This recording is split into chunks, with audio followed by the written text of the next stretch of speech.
Fox Sports. We are Baltimore. We are LA.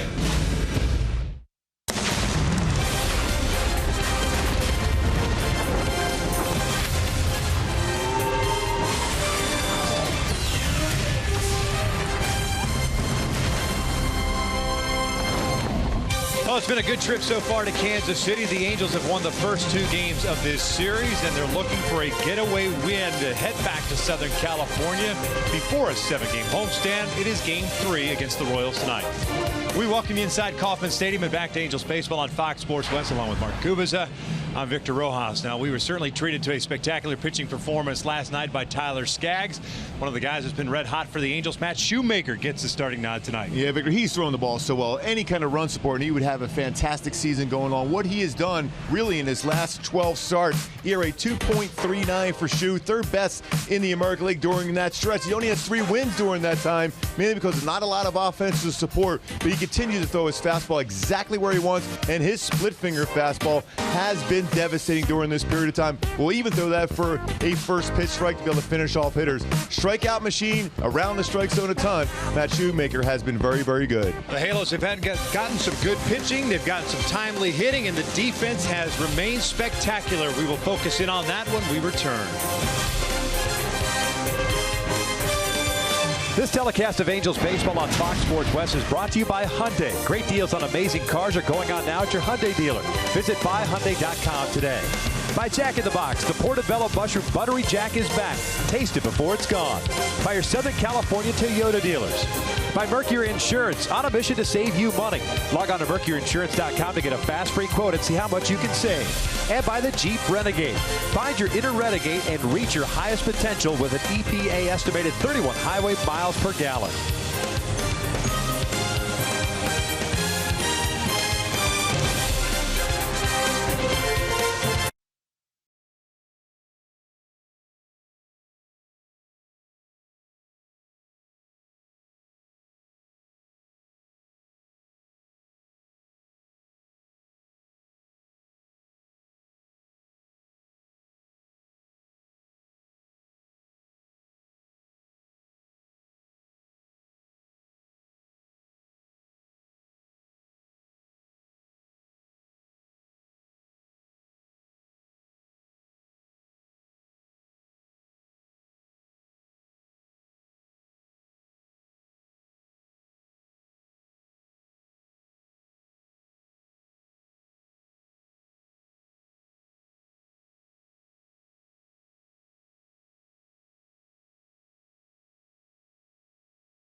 Game set from Kauffman Stadium. Mentioned going to break. The defense has been on display in Kansas City last night. They did not disappoint. Well, Tyler Skaggs had a great pace, and when you do that, you're going to have some outstanding plays. Take a look at our tools of the trade presented by Ram Trucks. Very quick on that mound, throwing a lot of strikes, and you see some great reactions by the fielders for the Angels throughout. Escobar with an outstanding play. Trout was able to run that one down. Cole Calhoun made a couple really good plays, throwing his perfect assist out there, his 6th of the season, but also showing range out in the outfield. Simmons, every single game we show some defense. He's always going to be part of it. But this play right there by Cole Calhoun, the best of the inning, but outstanding defense, all because of the fact is the pitching was on pace and throwing a lot of strikes.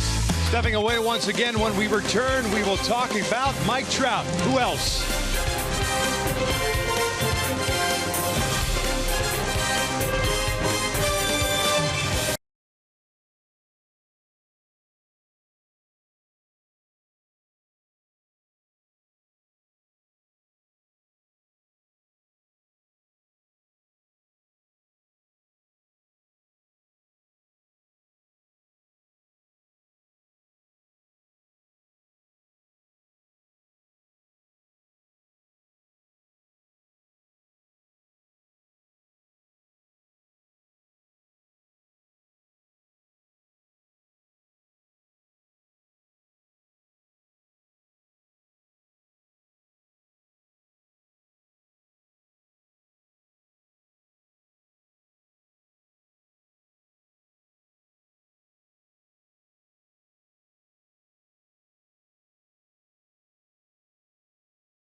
Right around the bend. Mentioned going to break Mike Trout.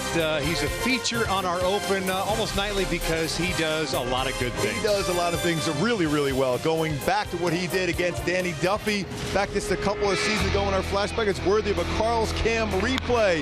May 23rd, 2014. Duffy with a very good fastball, located not well there, and that ball was crushed out to left center field. And what a reaction by Danny Duffy, how far that baseball went off the bat of Mike Trout, who has good career numbers against Danny Duffy. Just about ready for baseball here in Kansas City. Sit back, relax. Going to bring you the lineups and the first pitch when we return.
again as we wrap up this 3-game series. The Angels trying to sweep the Kansas City Royals, and not only this series, but sweep the season series. Took 3 against Kansas City in late April and have taken the first 2 here in Kansas City. We'll see what we have in store for tonight. With the Royals having taken the field, we'll check out Mike Scioscia's lineup. A couple little wrinkles in it, as Yunel Escobar, coming off a 5-hit game, will lead things off. He's at third base. Cole Calhoun at right.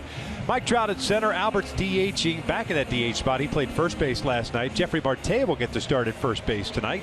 Andrew Simmons at shortstop. Jeff Bandy behind the plate. Gregorio Petit making his first ever professional start in the outfield. He gets to start at left. And it's Johnny Giavatello batting ninth and playing second base as they take on the 27-year-old left-hander native of Lompoc, California, by the name of Danny Duffy. And Duffy's fastball is 93-97. Throws a slider and a changeup. My go-tos to be successful against Duffy is bring fastball in the zone. He will try to paint the corners and elevate and aggressive early, especially with that fastball. 0-0 counts, hitters in 342 with 3 home runs against them. Swinging that first pitch and putting it in play. Let's check out the Royals defensively tonight. Gordon, Dyson, Orlando in the outfield from left to right. It's Cuthbert, Escobar, Mondesi, and Hosmer from third to first, and Perez behind the plate. And one of the best ever to play that left field position. The former third baseman, first rounder as a third baseman, moved out to the outfield. 70 outfield assists, becoming a full-time left fielder back in 2011. And one other player is more than 44 during that stretch. Plays a shallow left field, charges the baseball well, goes back on the baseball well, but what a throwing arm he has. Halos last night, 22 hits, 13 runs in picking up game 2 by the final of 13-0. Kansas City managed a total of 3 hits. First one tonight is on the corner for a strike. Escobar 5 for 5, 1 RBI, 2 runs scored last night. His 4th career 5-hit game, and all of them have occurred from 2015 on. Shoots this one towards second. Mondesi backs up on it, has it. 1 down. And my Hyundai key for this game, where they've been playing here in Kansas City, got a little REO Speedwagon right in the storm out. Got to continue to swing the bats well, pitch the baseball very well, and defend. The defense has been very, very good in the first 2 games of this series. 89 degrees at first pitch tonight as Cole comes up for his first plate appearance. 2 for 5 last night. No hits with men in scoring position, but had 4 runs batted in.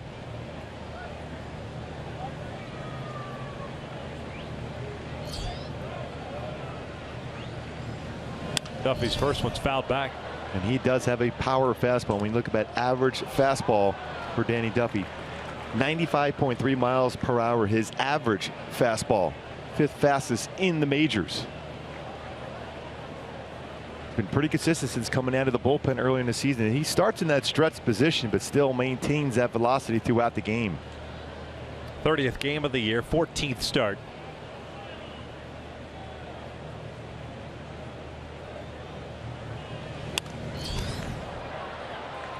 No balls, 2 strikes. Calhoun at 283, 10 home runs, 54 runs batted in. 364 on base percentage, a 431 slugging percentage for Cole. Halos in the first 2 games, scoring in the first inning against Ian Kennedy 2 nights ago, Dylan G last night. Escobar grounding out to start the game. 1-2.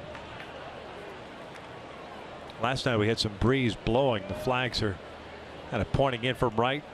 Very little breeze at all today. Also a muggy night here in Kansas City. It only means the baseball will carry very well here tonight if you square it up.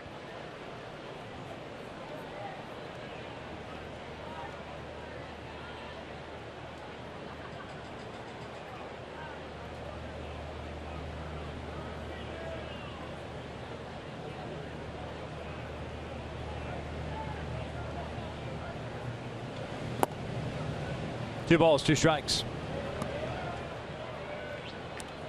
Duffy, a 3rd-round pick by Kansas City, 2007. 7-8 last year with a 4.08 ERA. 1-1 his career against the Angels.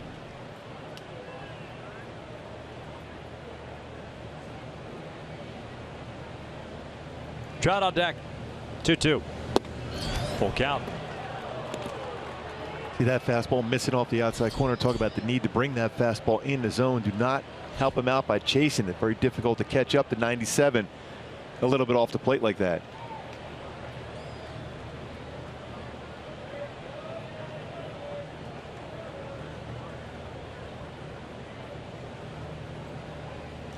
There's a payoff, and Cole gets jammed, rolls one to Mondesi. 2 down.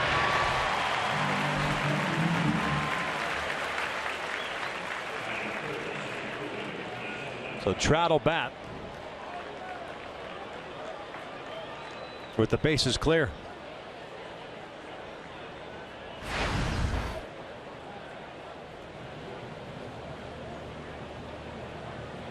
Mike hitting .314, 19 home runs and 65 RBIs.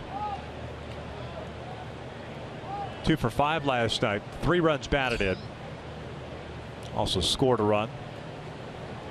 Trout picked up his 25th double. His last plate appearance as he takes ball 1 here against Duffy. Showed you in the open, or the 3-part open. One of the segments was on Trout's long home run against Duffy. His reaction, Duffy's reaction to that home run, that was priceless. Yeah, that was perfect. 1-0 on the corner. 1 ball, 1 strike. Man, when you give up a home run that long and that far and quickly out of the ballpark like he did against Trout a couple of seasons ago, you got to feel pretty proud about yourself. You generate a lot of that power yourself. Tied him up.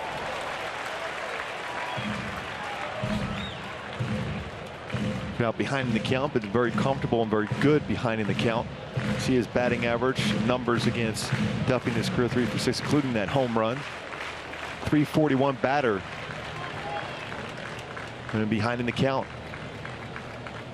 1-2. Upstairs, 2 balls, 2 strikes.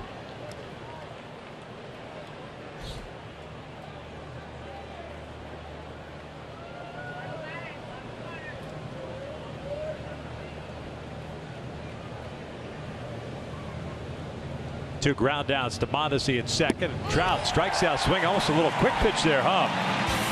A 1-2-3 inning for Danny Duffy. We'll head to the bottom of the first, scoreless.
Check out Ned Yost's lineup for the Kansas City Royals. The Royals currently in 4th place, 9.5 back in the American League Central. Have Escobar at shortstop, Cuthbert at 3rd base, Eric Hosmer at 1st, Kendrys Morales, a cleanup hitter at DH, Salvador Perez behind the plate. It's Gordon in left field. Paulo Orlando, who played center the first 2 games, moves over to right.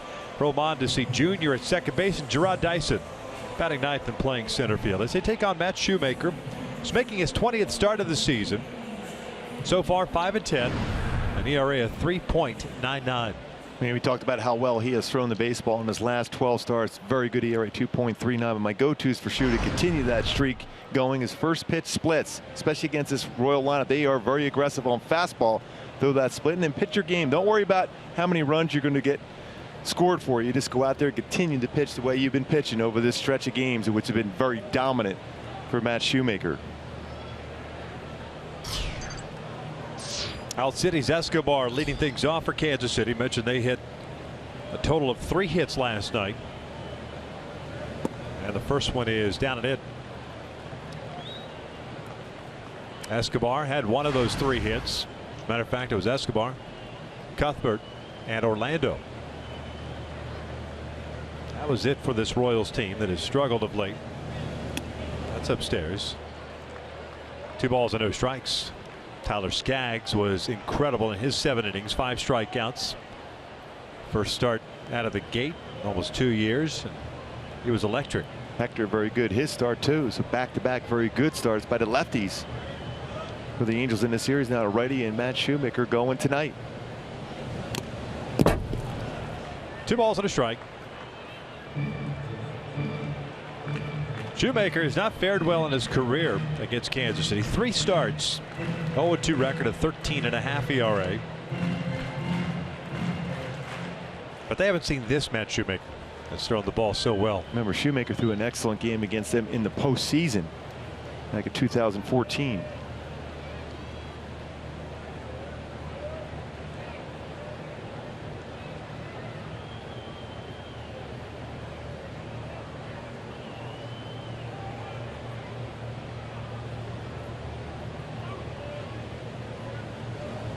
Showing bunt, takes low. 3 balls and a strike that postseason game, by the way. And 6 strikeouts, no walks, 1 unearned run, 5 hits in 6 innings.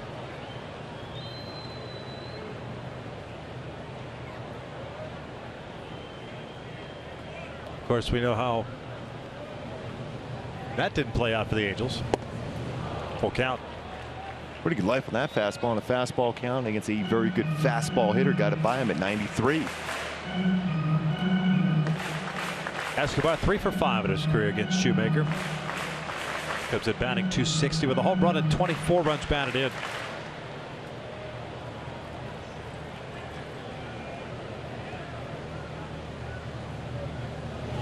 Three-two lifted out toward right center field. Cole calling for it. 1 down. Let's check out the Angels defensively. Petit in left, Trout at center, Calhoun in right, Escobar, Simmons on the left side of the infield, Giavatello and Marte on the right side, and Vandy behind the plate. Gregorio Petit getting that first start you mentioned, first ever in professional baseball, was out early today working on fly balls, going around in that corner here at Kauffman Stadium. Big outfield, also dealing with that fence out there in left field, but learning to be able to charge the baseball, get himself into good throwing position. Wise decision to take some fly balls and ground balls here earlier today.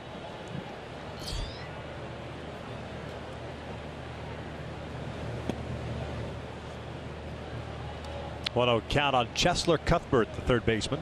Early on, a couple split finger fastballs from Shoemaker, both elevated way out of the strike zone. That's a product of? I think it's the humidity too. You can see him trying to dry his hands on his pant leg there. Very, very hot and humid. Count if it's up and a ball and a strike. And it makes it much more difficult too if you're the guy that doesn't care for the rosin bag or the feel of the rosin to kind of keep that hand dry. And it gets worse as the game progresses because your uniform starts to get soaked. This was lifted out for the second baseman, Johnny Giavatello. 2 down. Yeah, some pitchers don't like to go to that rosin bag at all. In pitching a number of years in this ballpark, especially when it's an AstroTurf field, it was pretty much a necessity there for a while. Otherwise, the baseball will be flying out of your hands, even more so than normal. You liked the rosin bag? Yeah, you did. I didn't use it all the time.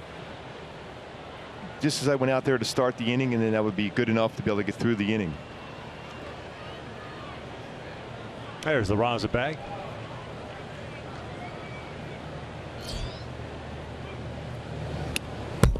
Fastball's up and in. One thing I learned with that, they used to be able to pat it on your leg. Bud Black showed me that when he used to be my teammate here in Kansas City, and I was able to do that throughout my career. If I needed to, it was still there, a little enough rosin and the dust on your pant leg to be able to go to that at some point during the game.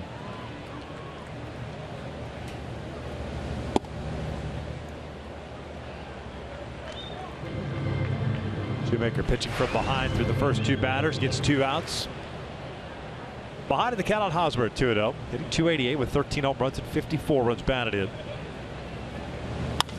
Lifts this one down the left field line. Petit getting tested early, and this one will slice out of play. And that's the one thing I was glad to see Petit take some fly balls. That baseball down the corner has a tendency to drift back into play. So don't give up on a baseball if it's down the line. A little more difficult, obviously, with a left-handed batter. It's going to drift away, but a right-handed batter hits one towards that line. Stay with it all the way because it will move its way back into the playing surface. Now, the Halos did not take batting practice today. And after 13 runs and 22 hits, why would you?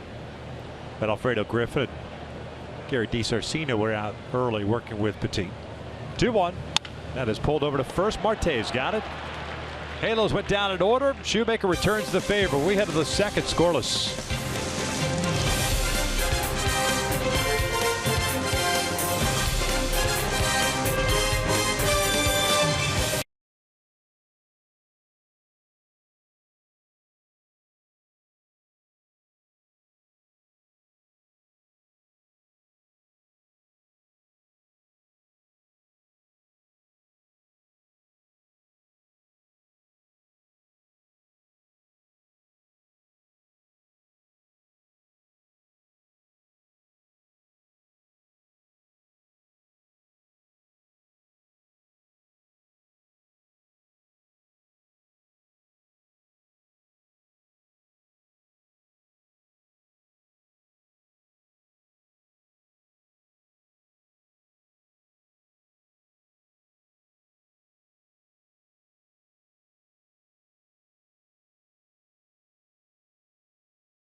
And now it's time for the driver's seat, brought to you by Kia, with the offense on a roll. The month of July, averaging just under 6.5 runs per game, which is first in baseball. Batting average .296, runners in scoring position .339, and on base percentage .366, either first or second in all those offensive categories in the month of July. Albert lifts one out to right field. Paulo Orlando moving over. We'll put it away for the first out.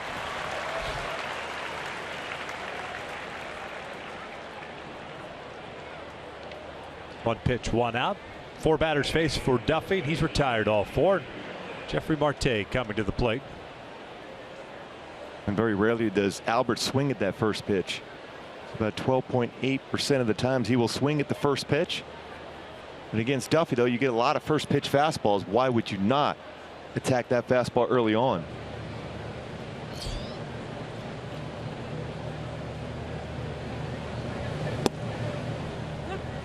Marte got into the game as a pinch runner last night, eventually scored a run.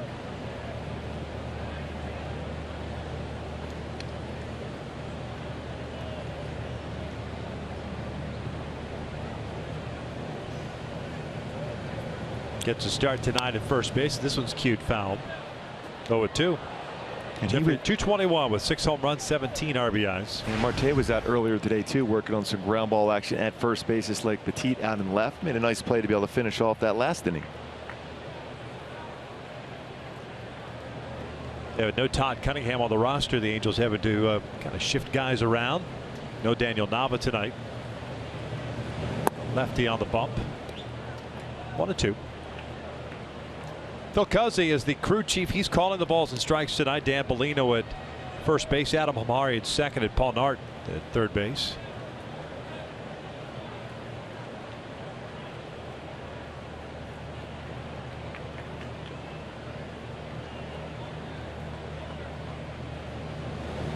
There's that changeup, and down goes Marte for out number 2.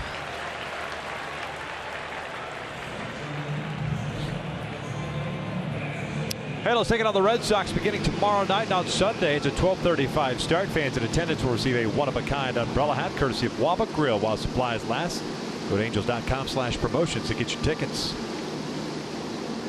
Come in handy. It's been very, very warm back home.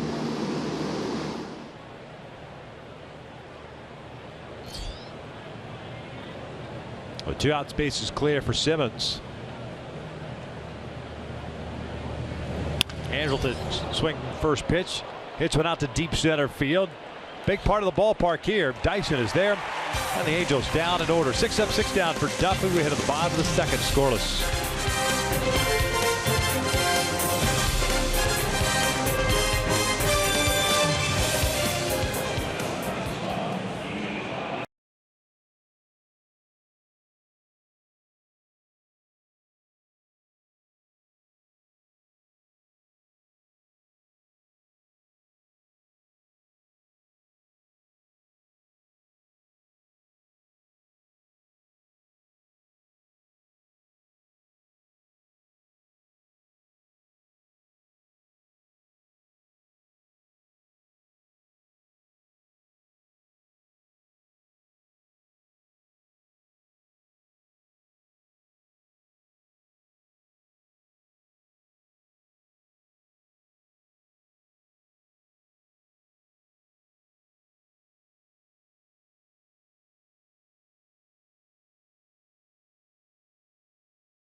If Matt Shoemaker can kind of find that release point for the splitter and the fastball.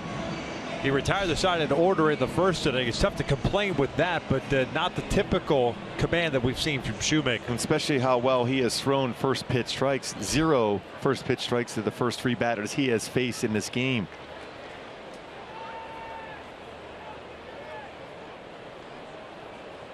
Morales, Perez, and Gordon. And there it is right there. 69.9% first pitch strikes, second highest in the majors. That was unusual to see him throw 3 consecutive pitches out of the strike zone first pitch the first 3 batters. Make that 4 straight.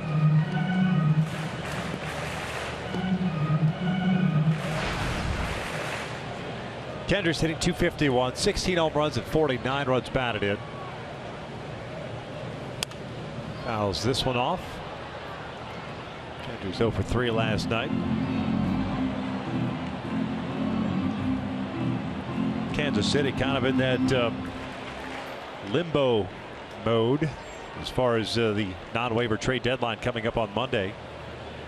They are currently 48 and 51, 9.5 back in the Central. Have lost 4 straight. This one's pulled down the line, and Marte will glove this one. Nice play by Jeffrey.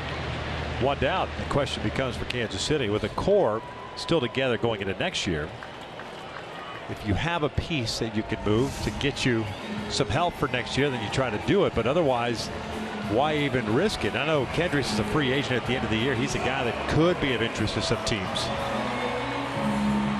Wade Davis, another guy. Exactly. You see that very good play by Marte, taking some ground balls earlier today. But you're right. I think they stand pat. When you look at their record right now, what it was a couple of seasons ago when they went through that magical run after a team meeting in Chicago. Well, they had kind of a team meeting here after the game last night. They turned it around and went on a great run all the way to Game 7 of the World Series, and eventually losing to the Giants and Madison Bumgarner.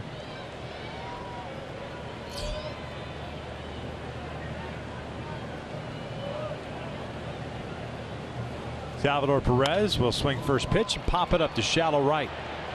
Giavotella cutting across. Marte into foul territory, makes the catch. Boy, some serious work already for Marte. And that practice earlier today certainly has paid off. Going to go a long way to make this play on this pop-up. You see where he was located, well off the base. Good angle, runs it down, keeps his eye on the baseball, able to catch it. 3 very good plays in a row. He's calling for it. Giavotella out of the way there just in case it deflects off the glove. Big out against a guy who's had a lot of success against Shoemaker and Perez. He was 6 for 8 before that at bat.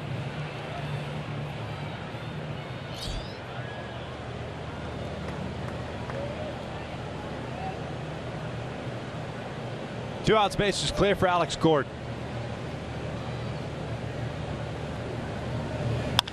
Swings first pitch and hits one out to left. Two guys getting work early. Petit and Marte busy, and he celebrates his first put out in the big leagues ever in the outfield. Scoreless as we head to the third.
Tonight's Cold Hard Facts, which are brought to you by Clean the Crisp.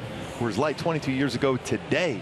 Garrett Anderson made his debut for the Angels, going 2 for 4 against the A's. 2 singles off Ron Darling, hit 3rd in the order.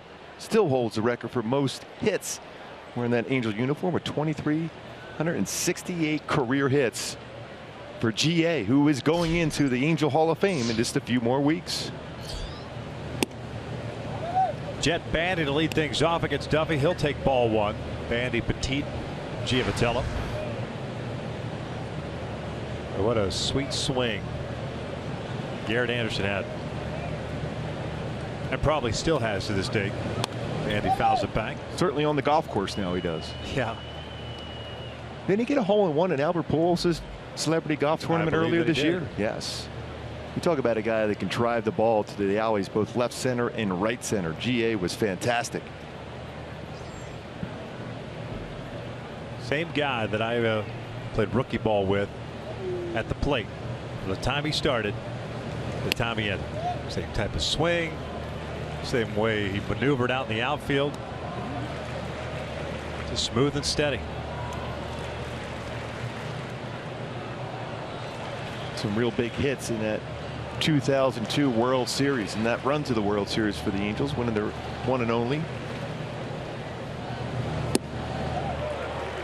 But Duffy's got that changeup working early.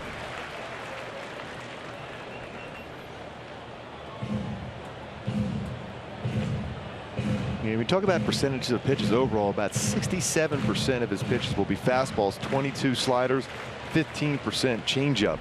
But he has a very good changeup when he has a feel for it, and he has it early on. Foul back. Down still at 2 balls and 2 strikes. Jet hitting .284. Carlos Perez gets a night off after a big game last night.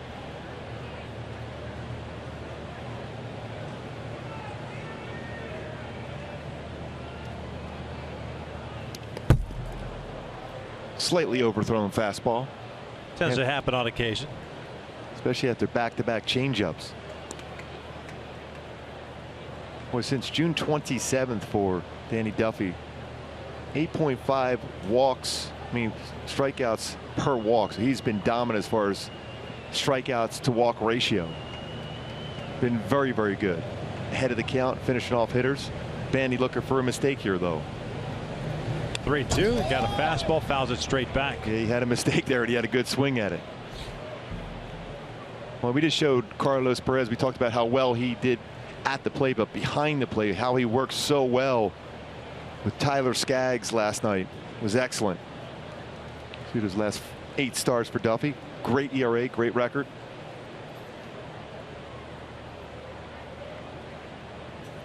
Payoff again, and Bandy drives this one out to center field. Dyson moving back on it. Has to hustle a little bit now into the sunshine that has peeked through the clouds. Makes the catch for the first out.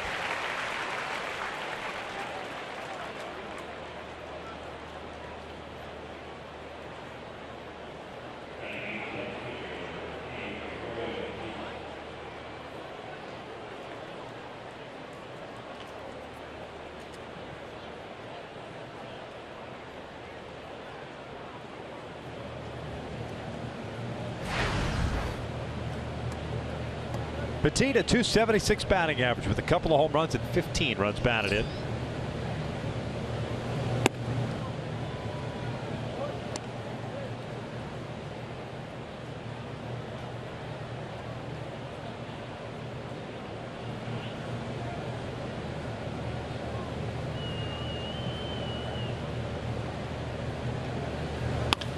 Pulled through the hole on the left side. It's the first base runner allowed by Duffy. A nice job of going down and getting that pitch. Fastball, lower part of the strike zone, down and in. Got his foot down and barrel the bat on that one. Lines it through the hole between short and third.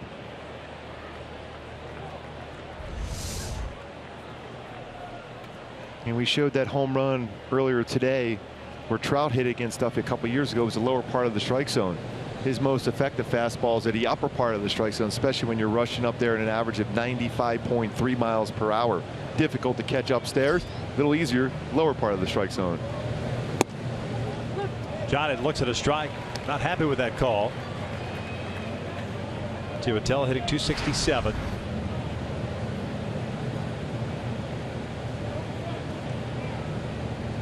Last night 3 for 5 with an RBI, 3 runs scored. Former Kansas City Royal. He's enjoying his free time today with no BP, talking to some of the Royals before they started their batting practice. This is pulled down the line. That's a fair ball. Got jammed. Keeps it fair.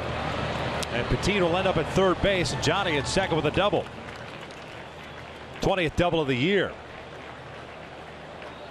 Continues to swing the bat well against his former team. See how he was able to bring his hands in just enough. It's our AT&T high-speed replay. Well, fastball inside, brings his hands inside, turns on to get it right down the line for a double. 20th of the season.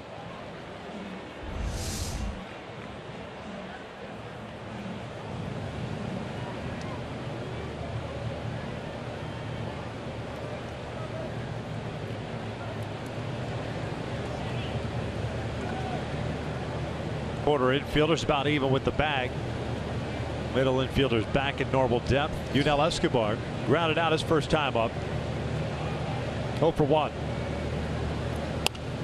Finds this one off. No balls, 1 strike. Gia Patel 9 for 14 against the Royals this year. 6 for 10 in this series. Not an easy pitch to fight off either. Fastball in on the hands. Not only that, keep it fair. A lot of times that's going to be pulled into the dugout, even if you make contact with it. Off the plate. 1 ball, 1 strike. One of those opportunities right now to try to get a run or two across for Shoemaker to let him relax a little bit. Escobar has been very good as far as swinging the bat in these situations. Been very good overall, hitting the baseball hard. 325 batting average.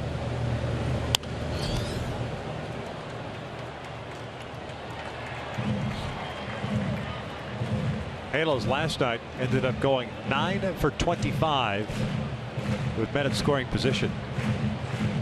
Wow, there's a lot of the bats with runners in scoring position. You think? Wow.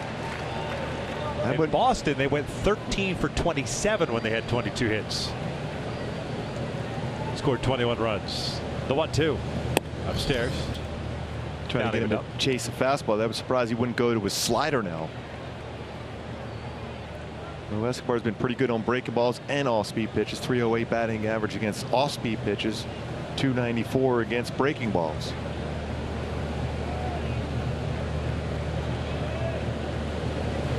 Escobar goes down swinging. Oh, fooled on that breaking ball. 2 down. Yeah, I thought that was the pitch he was going to go with the pitch before. And look at his swing and miss on that one. It looked like all was trying to do is put that ball on the ground.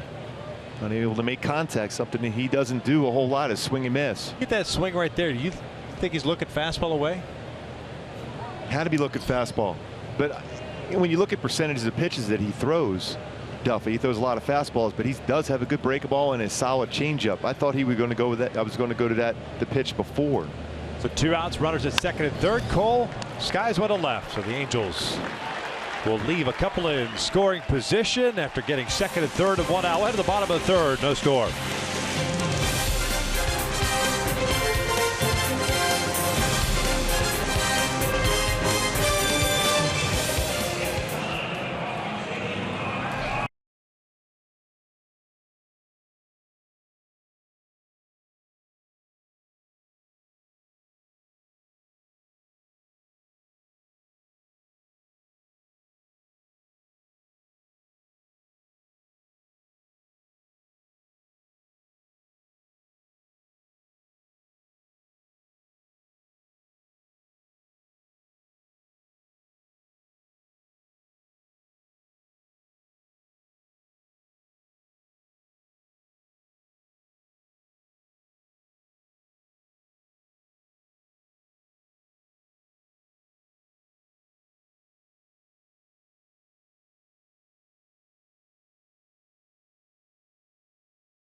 Action this Saturday, Bryce Harper and the Nationals taking on the Giants, and the Cardinals take on Giancarlo Stanton and the Marlins in a game you can only see on FS1. The action begins noon Pacific on FS1, or watch it live on Fox Sports Go. Boy, the Giants continue to struggle. Lead the Dodgers by 2.5 games. The Nationals 4-game lead over the Marlins. Speaking of the Marlins, they unveiled their 2017 All-Star Game logo. They will be hosting it next season. Hence the 2017 logo. Angels will be playing the National League East next year as far as interleague play is concerned. At least that is assumed anyway. Paulo Orlando takes a first pitch strike because you never know. The collective bargaining agreement's supposed to expire come December. They're working on a new one, so we assume if everything stays on track, it'll be the National League East. Paulo Orlando, .317 average, home run. Take strike two. Little better split finger fastball, even though it was elevated there for Shoemaker. Good action on it.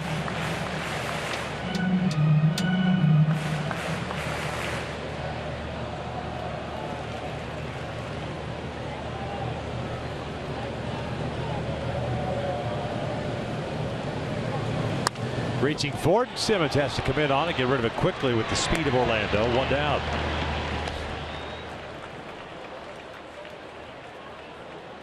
And the Angels will be taking on the Oakland Athletics on the back end of the homestand. And on Tuesday, August the 2nd, fans in attendance will receive an Angels soccer scarf courtesy of Micro Semi while supplies last. Go to angels.com/promotions to get your tickets.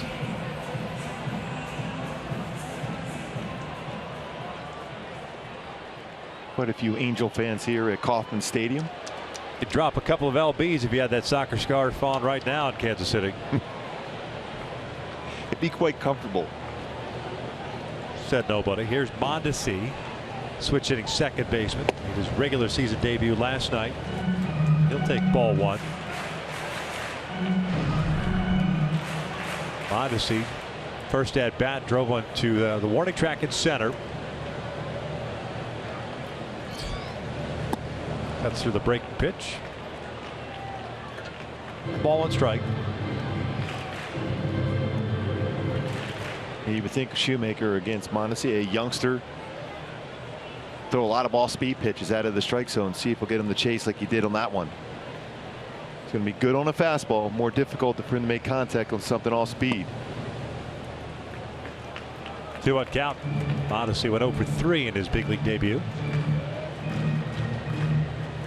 Again, we say regular season because he appeared in the World Series last year, Game 3.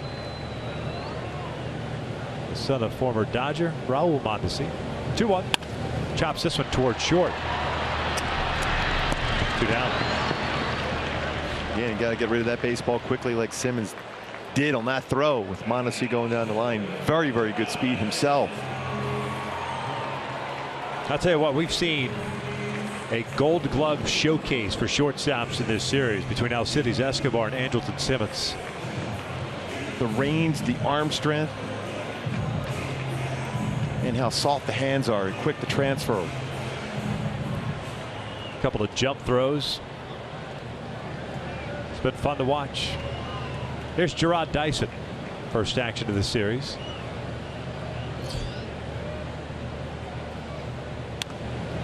Fouls this one back.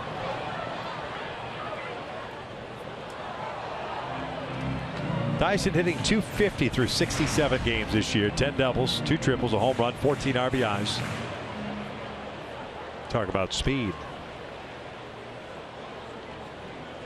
Flat out fly.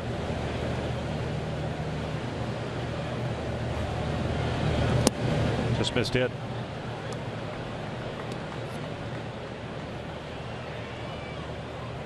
Dyson 2 for 3 in his career versus Shoemaker.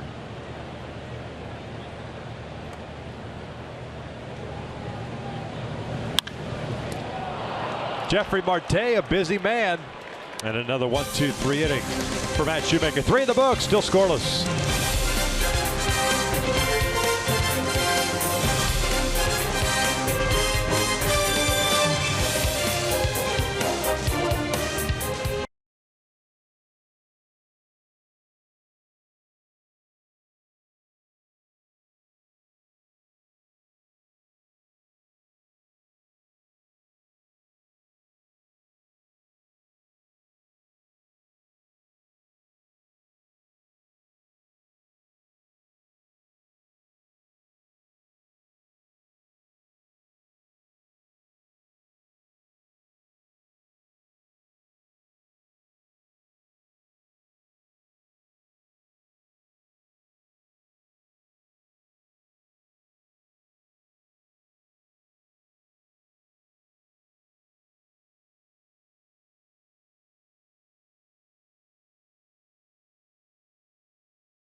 Makers so far. Goose eggs on the board. The Angels had an opportunity in the third inning, but left 2 on in scoring position. So it'll be Trout, Pujols, and Marte here against Duffy. Left-handers picked up 3 strikeouts. Allowed 2 hits. Trout 0 for 1. He went down swinging in his first inning at bat. .424 on base percentage, leading the majors. Trout just behind Escobar, 5th in the American League as far as batting average. Foul tipped into the mitt. Pretty good pitch to drive. He just missed on that one.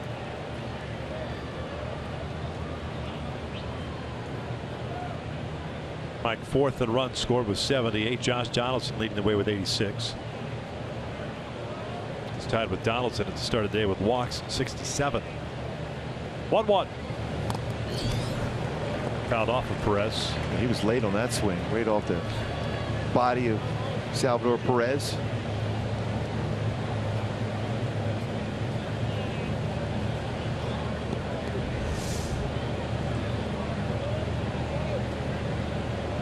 Off the chest protector and then the arm. Trying to see if we get a feeling back in that throwing arm.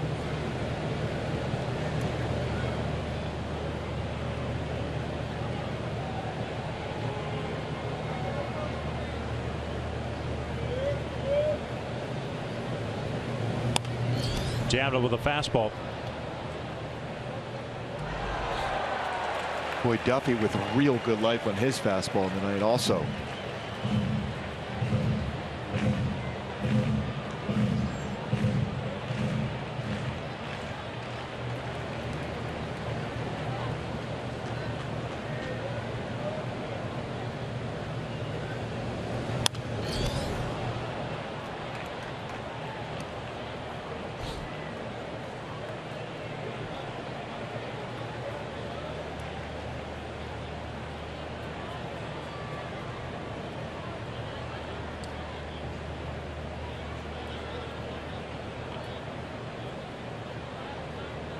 Pujols on deck, then Marte.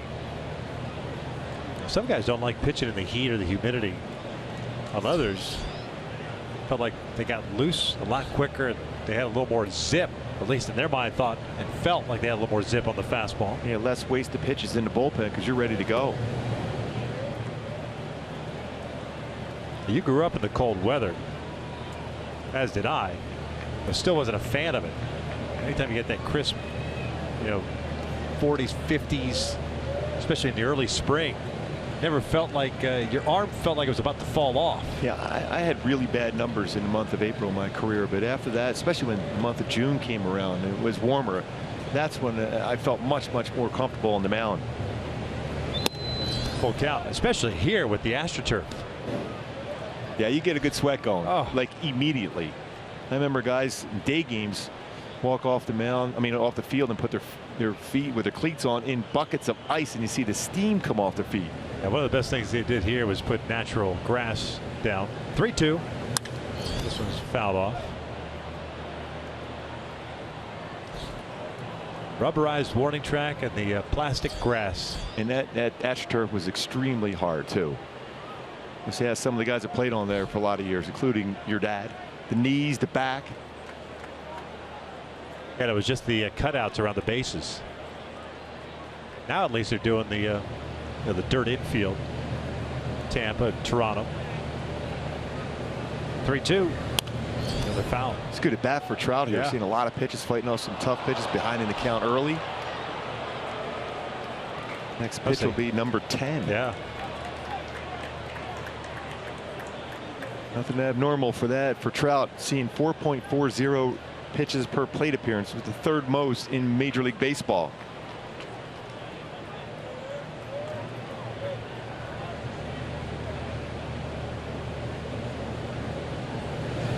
That's driven out toward right center field, hit well. Dice it. Orlando going back and near the wall. Orlando leaps up and makes the catch. 1 down. There's a lot of speed in the outfield here for Kansas City, and he needed all that speed to run that one down at the wall. Hit very well the other way. A very good at bat for Trout.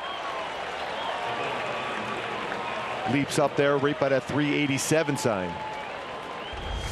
When they first went to natural grass, it was 375. So that would have been a home run, but they went back to where it used to be at 387.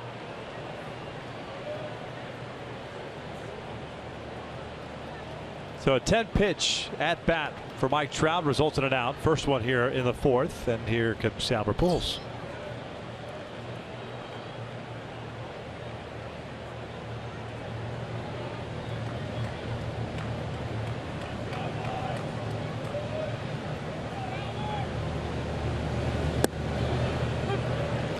Albert looks at a strike.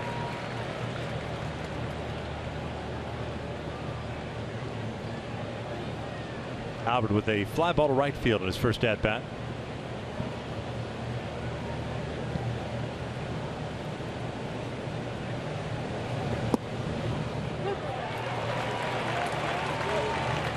Backdoor slider. Albert didn't like that call. Look, it was a little bit off the outside corner.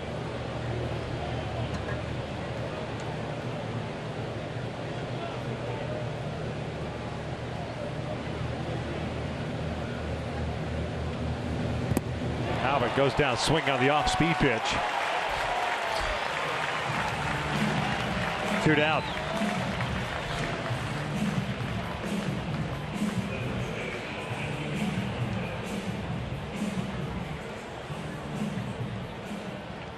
Fourth strikeout for Duffy. Bases clear for Marte.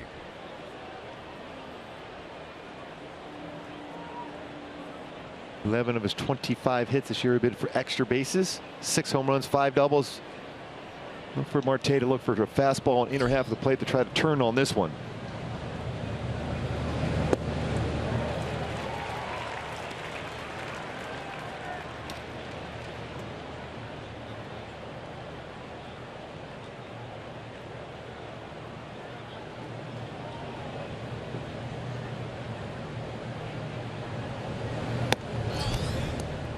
Fourteen batters faced for Duffy in this game.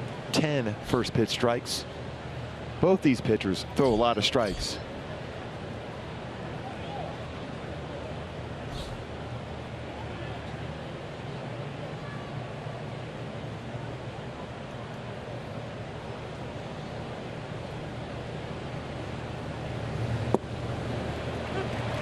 Coming in this game, Duffy with 105 strikeouts is 20 walks. It's a 5-to-1 ratio for the season. Shoemaker, 115 strikeouts is 23 walks.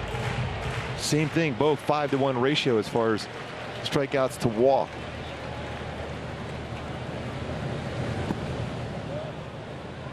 Two balls, 2 strikes on Marte, getting to start at first base tonight. Struck out swinging in the second inning.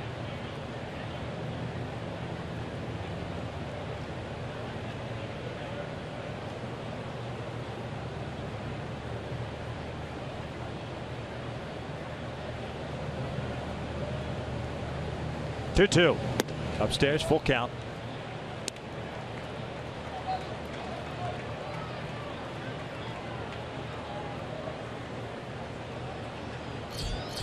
Duffy this year at home, 3-0. A 3.70 ERA. Good chunk of his games this year out of the bullpen.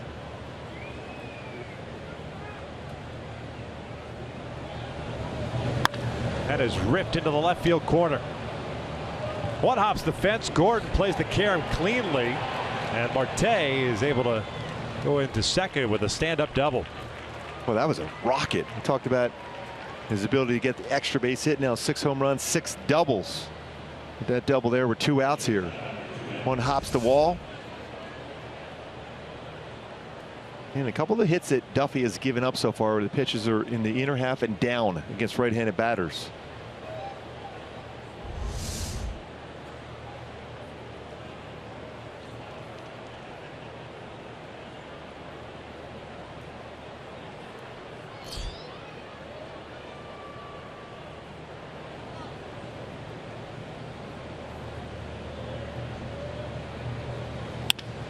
Simmons swinging first pitch, bounces one to Alcides Escobar. The Angels leave a man in scoring positions. We head to the bottom of the 4th, still with no score.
scores. Tampa Bay Rays ended up picking up the finale of that 3-game set against the Dodgers. 3-1 the final. They will head home now. The Astros currently leading the New York Yankees after dropping the first 2 games of their series. It's in the bottom of the 3rd at Minute Maid Park. And it's Oakland leading Texas by the score of 2-1. That game at the top of the 4th inning. As a matter of fact, the Royals will head down to Texas to start a 4-game series beginning tomorrow night. And then off to Tampa. Matt Shoemaker takes them out here in the 4th. We're still scoreless. And it's the top of the order coming up for Kansas City. Escobar, Cuthbert, and Hosmer coming up. Nice of George Brett to stop by the booth. Yeah, the Hall of Famer. Just back from Cooperstown. Always a good time, he said, out there hanging out with the Hall of Fame group. Well, City's 0 for 1, a fly ball to right field, his first at bat.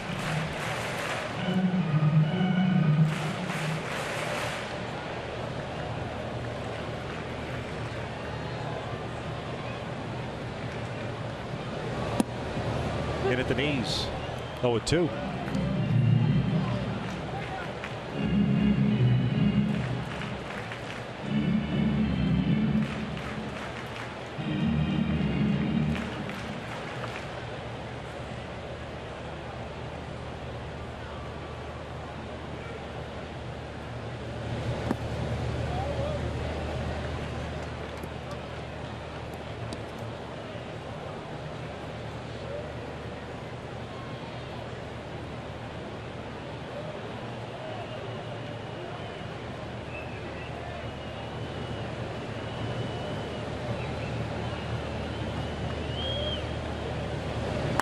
Reaching for it. It's a 2-hopper over to Yunel Escobar. 1 down. This copyrighted telecast is presented by authority of the Los Angeles Angels and may not be reproduced or retransmitted in any form. And the accounts and descriptions of this game may not be disseminated without the express written consent of Angels Baseball LP. Well, when you look at ground ball percentages for Shoemaker, not a guy who gets a lot of ground ball outs, but so far in this game, he's been very effective getting that ground ball out. 6 of them so far.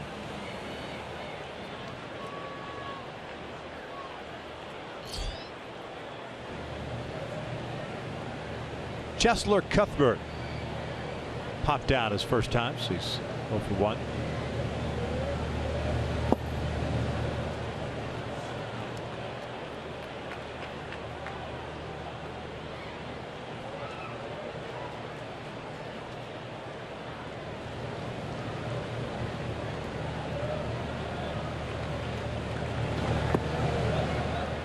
Command seems to have got a little bit more locked in for Shoe as we play here in the 4th.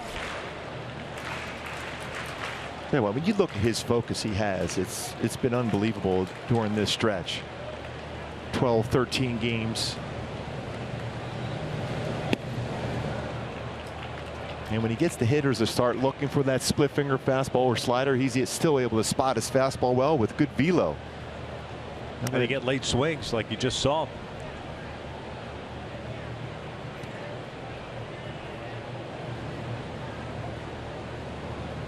1-2. Down low.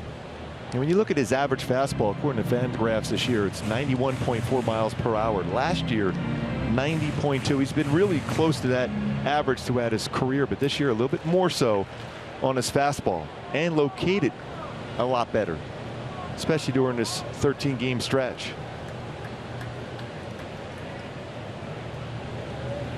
2-2. Breaking pitch. This one's lifted in the air. Center field. Trout is there. 2 down.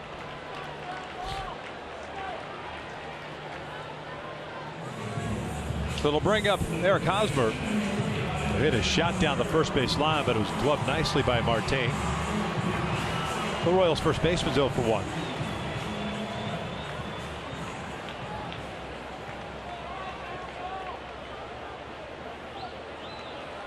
MVP of the All-Star game, including going the other way for a big fly down to Petco.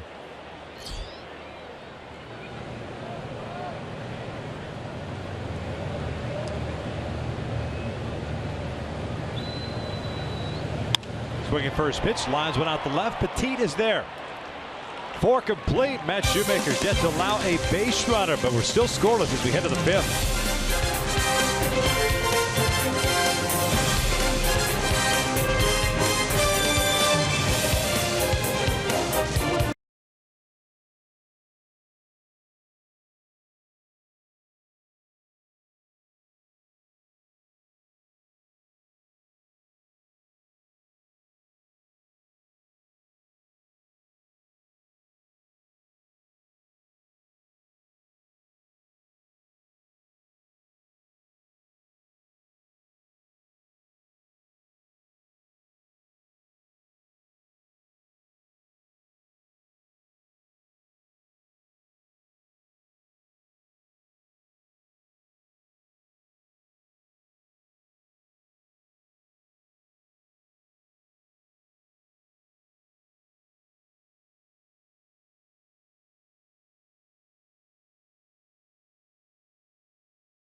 Infinity. Visit your local Southern California Infinity retailer for a test drive today.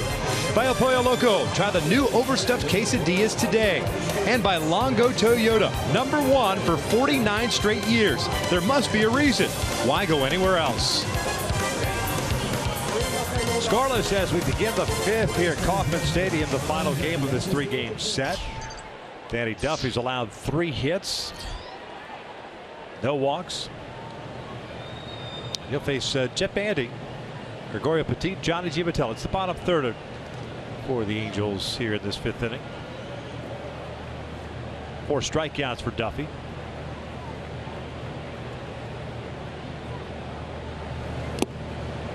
Bandy hit the ball well his first at bat. Deep center field. Dyson able to run it down. 324 in his last 11 games for Bandy.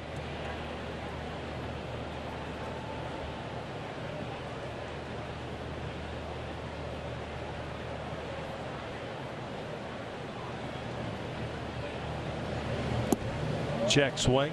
Did not go. 1 ball, 1 strike.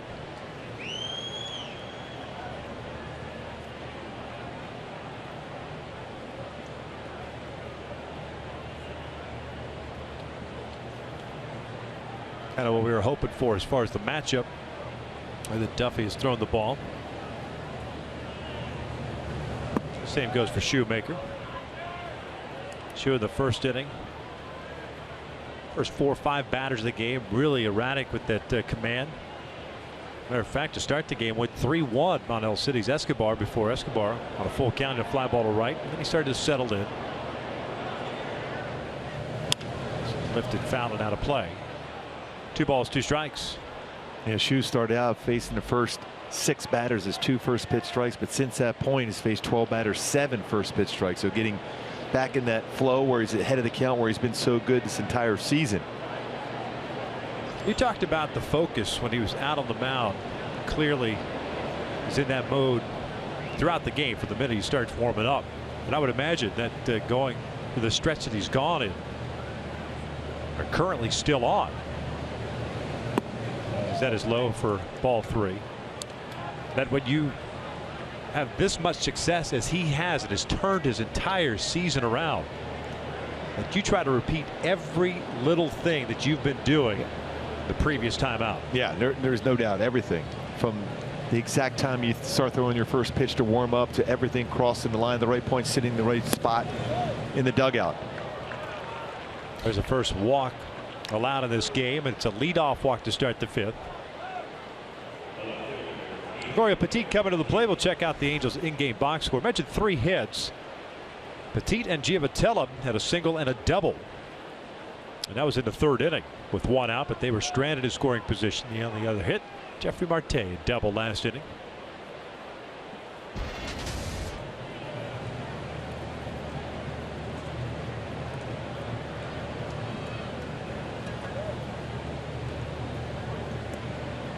Oriole getting his first ever start in the outfield at any level professionally. Takes up and away.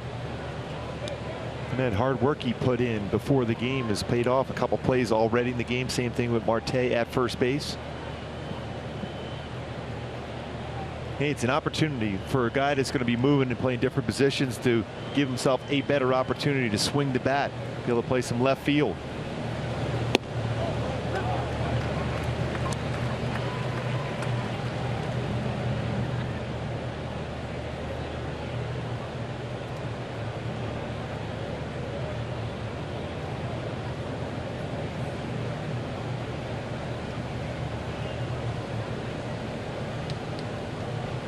.760 minor league games in his career.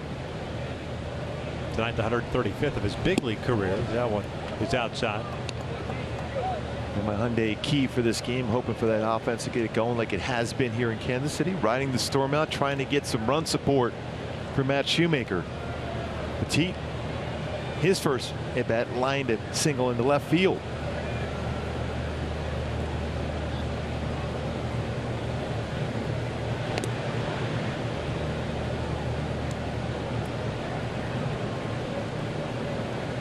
That's a throw over from Duffy, sensing that the Angels are usually pretty aggressive on certain accounts for hit and runs, but Mike Scioscia is not a huge fan of putting a hit and run on with a left-handed pitcher on the mound.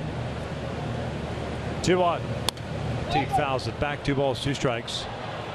Reason why it's very difficult to get a lead and get a good jump, and then you're dealing with a guy throwing mid-90s and a guy behind the plate who's thrown out 54% of would-be base stealers. So a lot of things going against you as far as a hit and run.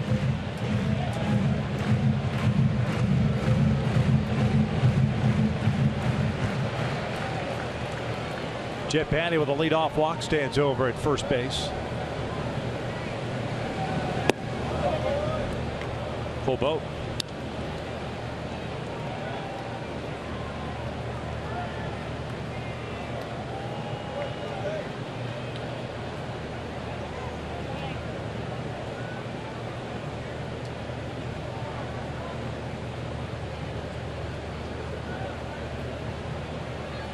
Bandy doesn't go. 3-2 is outside, so back-to-back walks now issued by Duffy, whose command has been pretty good tonight. And the Angels have 2 on with nobody out. Sumo sacrifice is forthcoming with Johnny Giavotella coming up. And something we talked about with Duffy, he does not walk many batters at all, but back-to-back.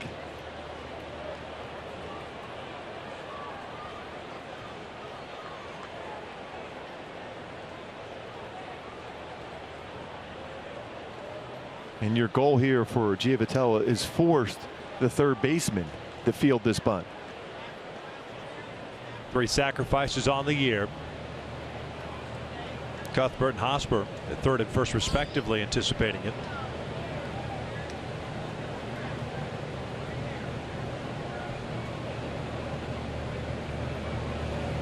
Not showing, but takes low.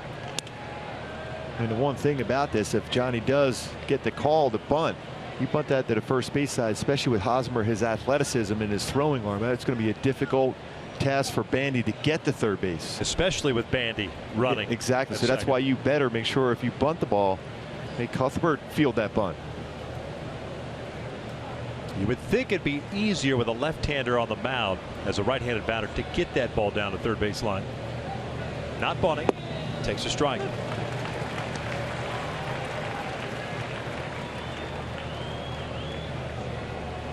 Top of the order, Yunel Escobar on deck.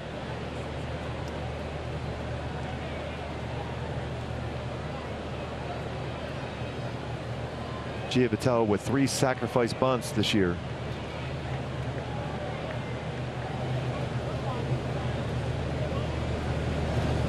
Ground ball back up the middle. That'll sneak through for a base hit. Bandy's going to be stopped at third.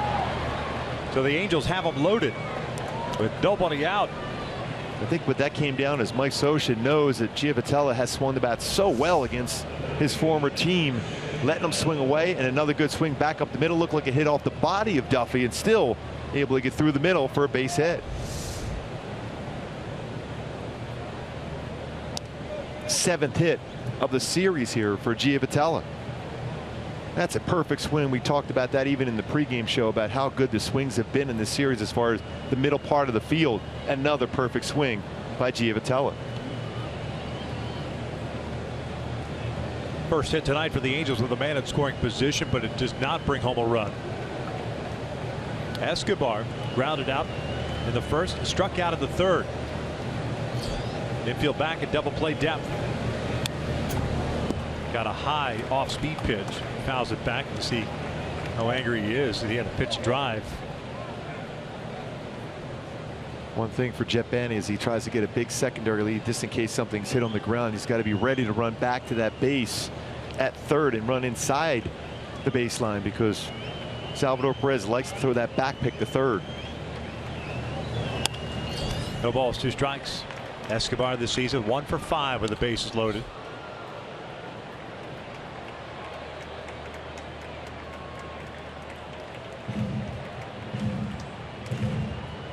On the year, he's hit .436 with men in scoring position. Missed an opportunity in the third, trying to capitalize here in the 5th inning. Scoreless with the bases loaded, nobody out. This is hit towards short. One hopper. And it's going to be a double play. The run will score. And it's 1-0 Angels. As Petit ends up at third base.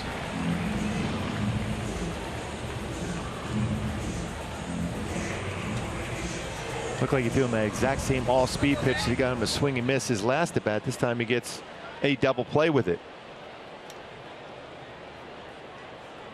So 2 outs, bases clear. Man at third base, or pardon me, a man at third. And Cole Calhoun up. Cole 0 for 2, a ground ball to second, a fly ball to left. Swung at the first pitch from Duffy to end the 3rd inning.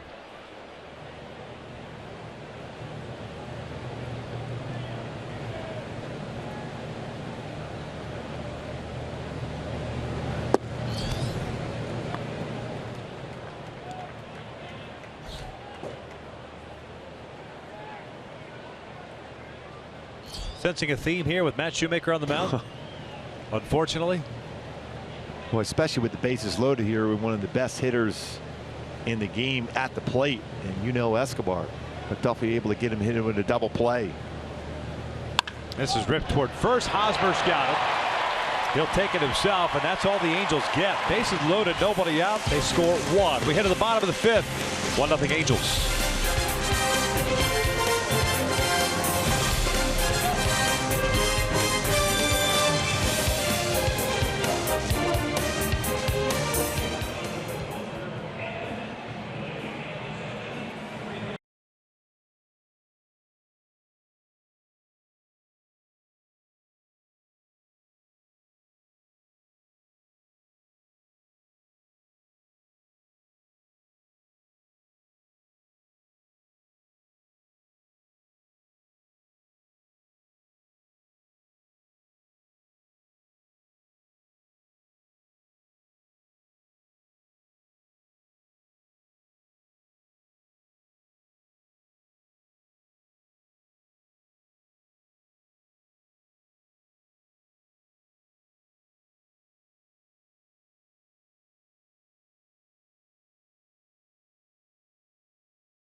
Matt Shoemaker has faced 12 batters. He's retired all 12. And here in this fifth inning, he's going to face Kendrys Morales, Salvador Perez, and Alex Gordon. Special day 5 years ago, Urban Santana. No, in Cleveland. Day game getaway. And allowed a first inning run on an error by Eric Ibar. And that was it for Irvin that day. Morales 0 for 1. He grounded out sharply to Marte. The Angels playing 3 infielders on the right side.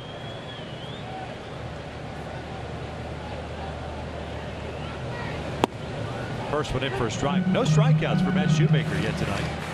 The old saying, an out is an out. Yeah. He's got a lot of ground ball outs. 6 of them so far. Had some quick outs as well. That was just his 39th pitch.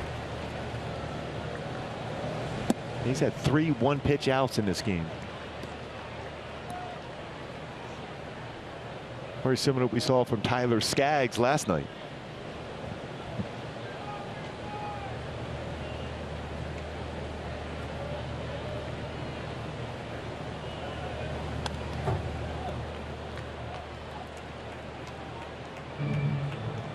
Shoemaker might have got away with that one there. That fastball right out over the plate. Fastball. Kendrys Morales very good on the fastball. What an outstanding season he had back in 2009 for the Angels. Arguably one of the best first basemen in all of baseball that season. He's at just 235 from the left side this year.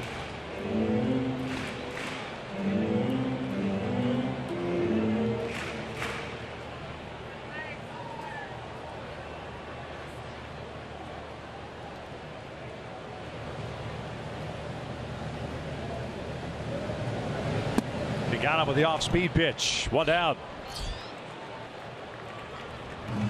Join us tomorrow. Angels taking on the Boston Red Sox. The first of 4. It's a 7:05 start. Fans in attendance will receive a box of Girl Scout cookies while supplies last as part of Girl Scout Cookie Day at the Big A. Go to angels.com for more information. 1 out. Salvador Perez coming up. Perez saw 1 pitch, his first plate appearance, and fouled out.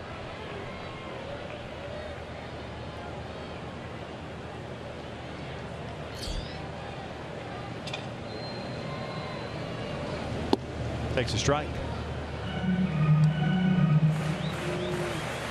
Salvador Perez, 26 years of age, from Valencia, Venezuela.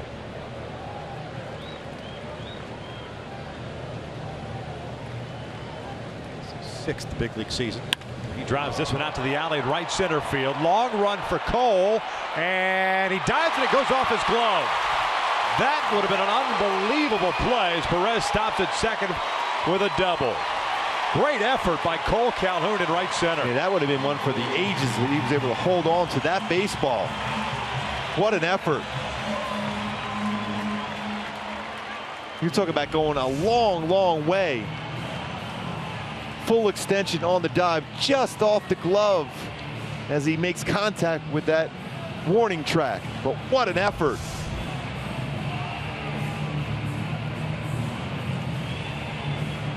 First batter of the game to reach for Kansas City, so Shoemaker will work from the stretch for the first time. And he'll do so with a man in scoring position, and Alex Gordon coming to the plate.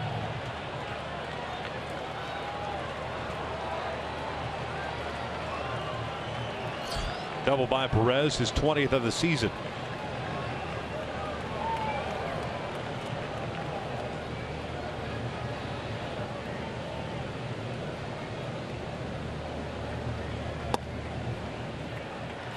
Perez now 7 for 10 in his career versus Shoemaker. I can't believe how close Cole even got to getting into that baseball off the bat. Off the bat, and where he started from, didn't think he had any chance whatsoever.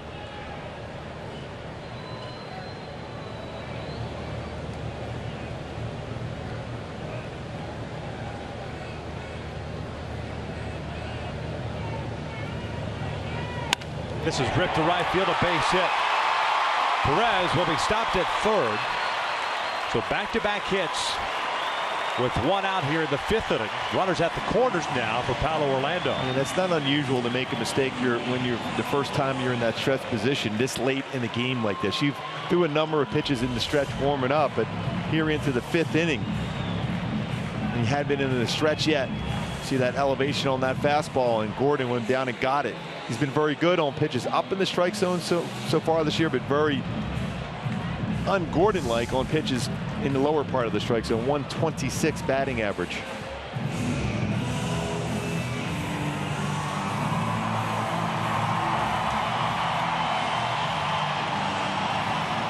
Orlando, the right fielder tonight, 0 for 1. He grounded out his first time up. Tough guy to double up because of his speed.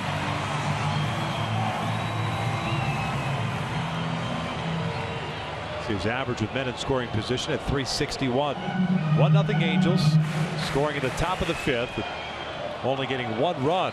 So they loaded the base with nobody out. Kansas City with their now 2nd opportunity with a man in scoring position.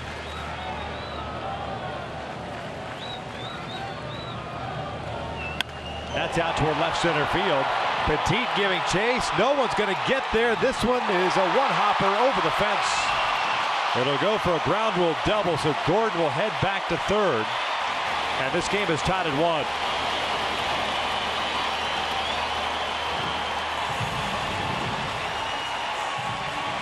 1. It's an elevated pitch once again. Splitter that stays upstairs, drifts out over the plate. And Orlando able to get the barrel of the bat, brings his hands up, and one hops that one over the wall for a ground rule double and an RBI.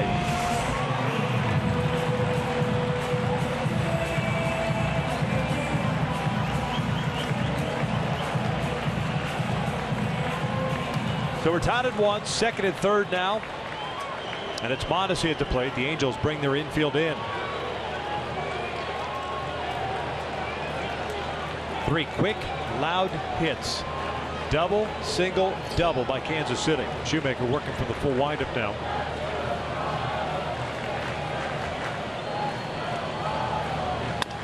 Chopper towards short. Simmons has it. He'll go to 1st, 2 down. Big out right there. Swinging early in the count against the youngster.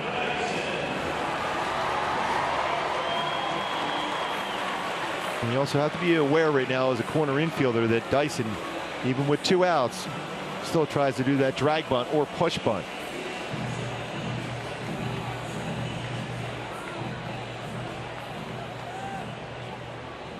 Hope for 1.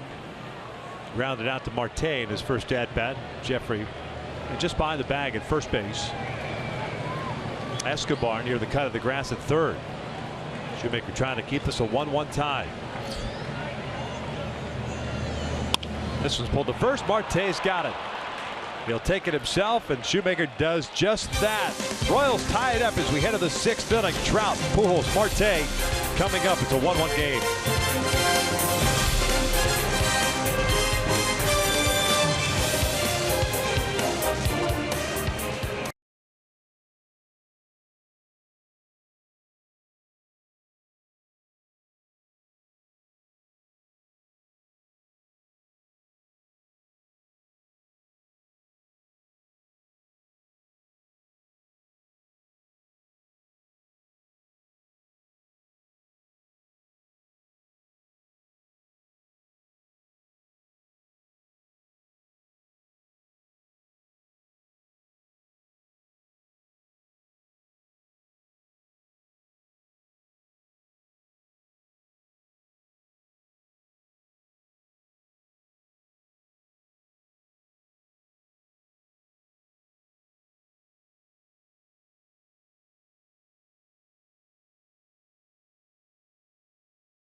Game break from up at Fenway Park in Boston. Miguel Cabrera. The Tigers and Red Sox tie. Brad Ziegler on the mound, but Cabrera hits his 21st home run of the season as the Tigers sweep the Red Sox. Red Sox in town starting tomorrow night. It's pretty good power going the other way. He has fantastic power going the other way, Miguel Cabrera. That's his swing path. It'll be a 7-game homestand, 4 against Boston, 3 against the Oakland A's. Trout leading things off here in the top of the 6th inning, a 1-1 game. Duffy issuing his first couple of walks of the game last inning. Trout lifts one down the line, but slicing out of play for strike 1. Trout a strikeout, a fly ball to right, 0 for 2. 342 career hitter against the Royals. Aggressive on that first pitch fastball. Drove that fly ball to right to the wall in right center field, where Paulo Orlando made a nice play on it.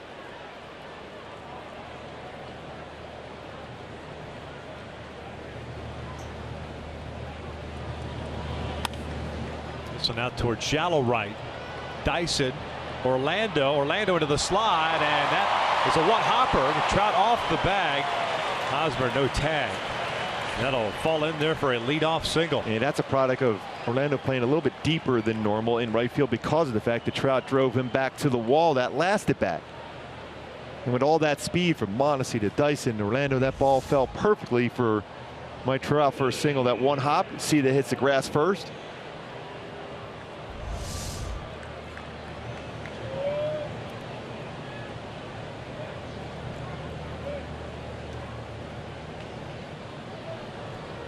Leadoff man on board.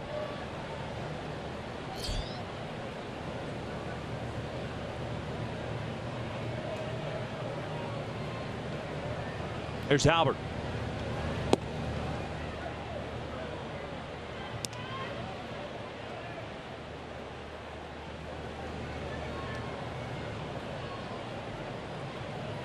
Halbert 0 for 2. A fly ball out and a strikeout. 5 for 13 in the series.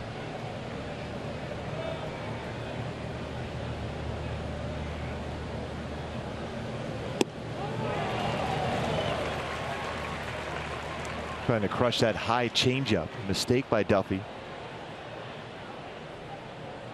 .324 batting average over his last 26 games.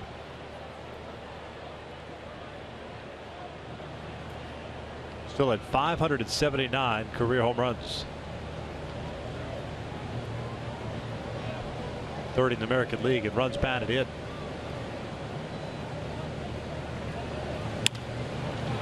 In on the hands just enough. Dyson comes in on it. One down.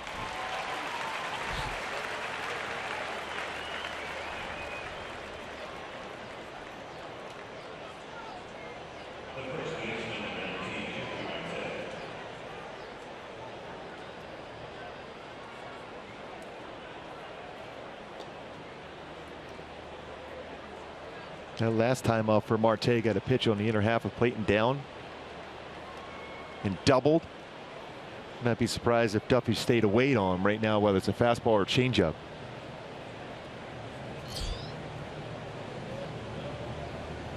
Double that Marte hit his last at bat, his 6th of the year.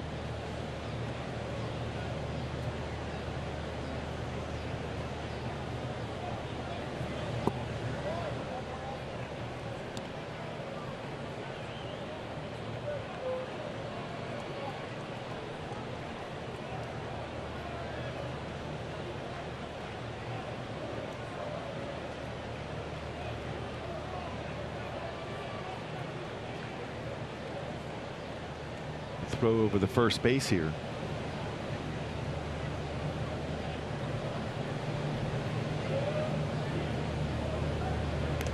Duffy at 83 pitches. Most pitches he's thrown in a game this year, 110. It was a win over Philadelphia. Last time out was against Texas for 100 pitches in 6 2/3.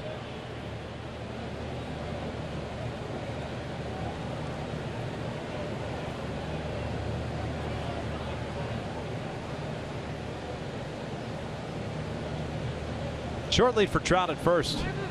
Marte tired of waiting.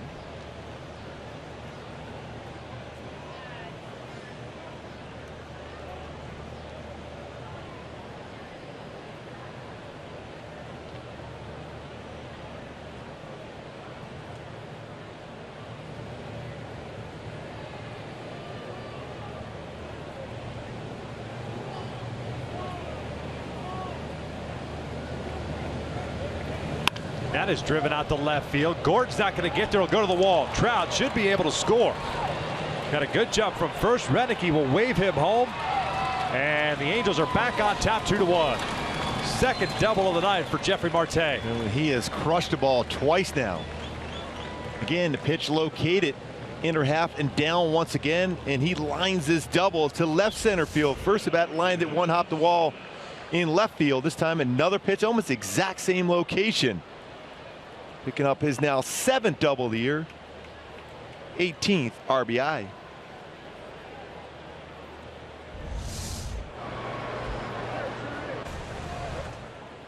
So Andrelton Simmons will bat with 1 out, and Marte standing at second. Halos answering right back.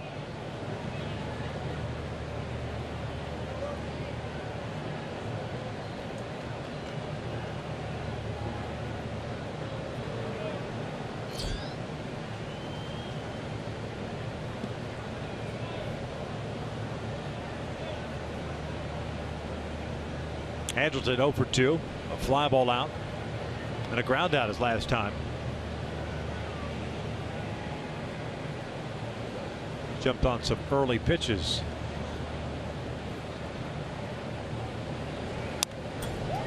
Does it again. Having a much better pitch to drive though. Fastball was down, out over the plate.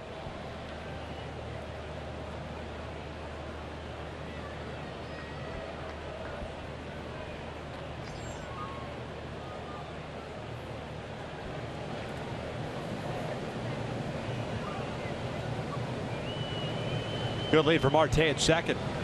0-1.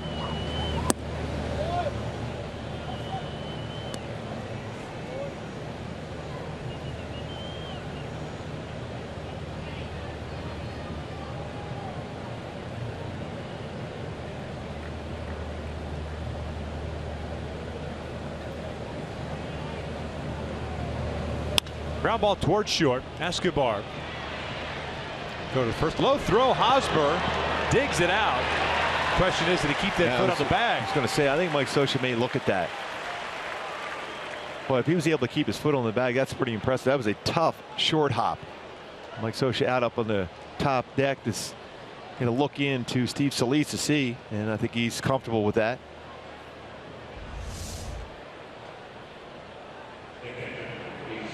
You see right there the foot, toe on the base. The reason why he's won multiple Gold Gloves, 3 in a row, as a matter of fact. Marte still at second, 2 outs, and it's Jet Bandy coming up.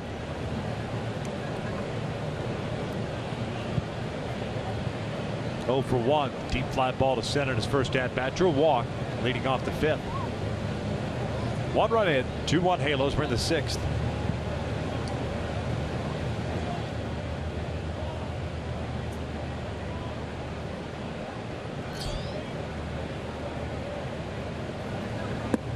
Change up, first pitch. Turn that thing over nicely.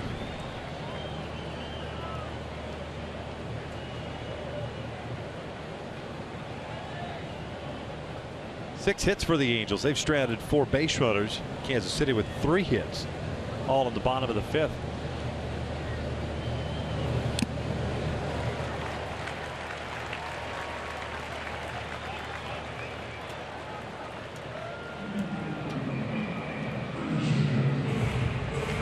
Now if you're Jet Bandy, you're trying to drive that ball now. You shorten up your swing to try to put it in play.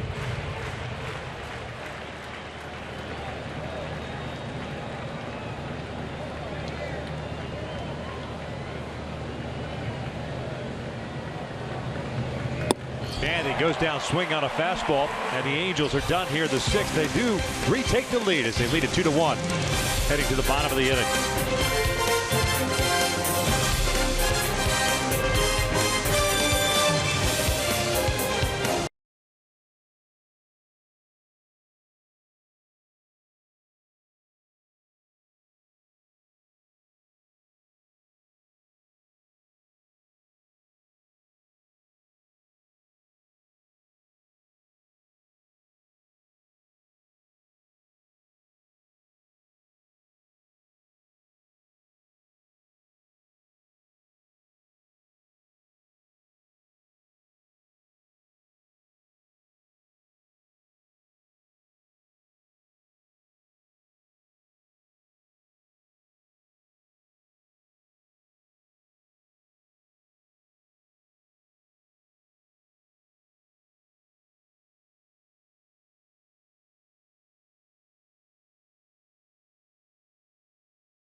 7-game homestand that is upcoming. Boston for 4, Athletics for 3, and then it's back out on the road.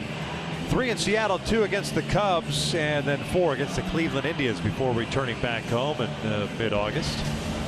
That Shoemaker so far tonight, 50 pitches. That's it through 5 innings, 1 strikeout, 3 hits. Gave up a run in the 5th, but he's got himself a 2-1 lead, and he's going to face the top of the order here for Kansas City. Big inning here for Shu against this very difficult part of the order for Kansas City.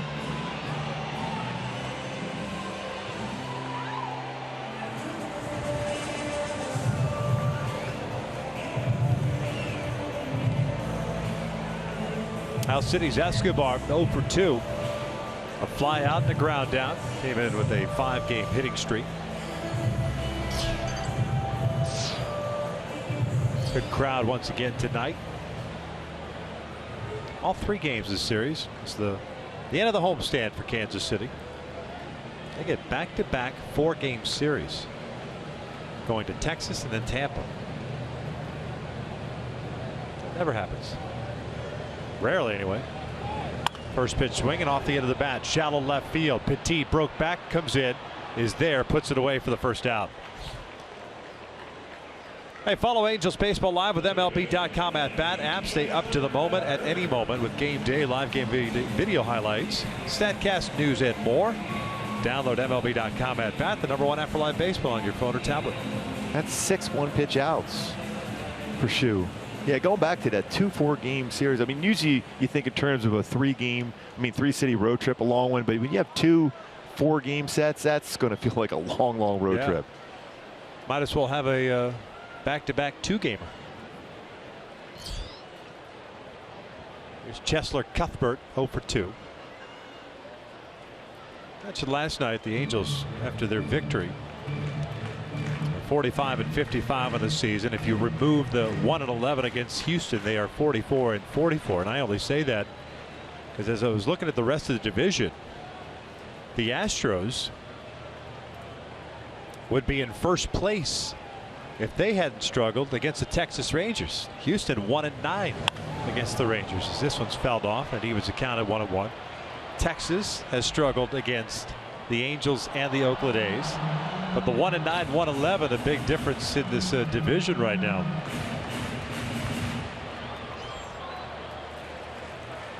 That is pretty amazing when you think about it, struggling against a club like that. Both teams, especially when the Angels have played pretty well for the most part against the Astros. Towards short past Simmons, a 1-out single.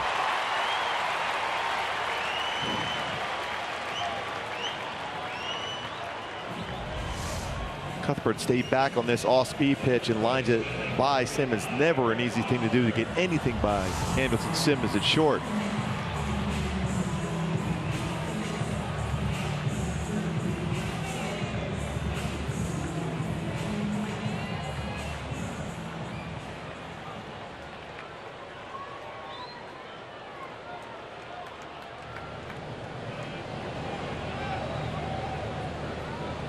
Hosmer 0 for 2.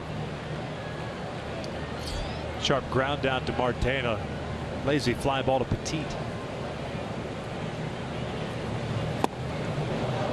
Oh, a nasty pitch. You see that, just the movement going away from Hosmer. And he was anticipating potentially a fastball inside. Instead, a very good split finger fastball going away from him. He looks in early in his at bat and then tries to drive the ball the other way late in the bat.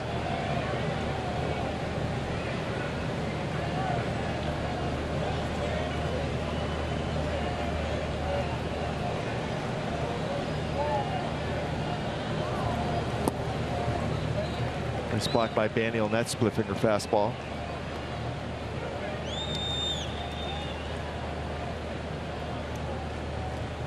Bandy and Shoemaker have worked very well together, including that first ever complete game shutout. He worked very well. 13 punch outs in that game for Shoemaker with Bandy behind the plate.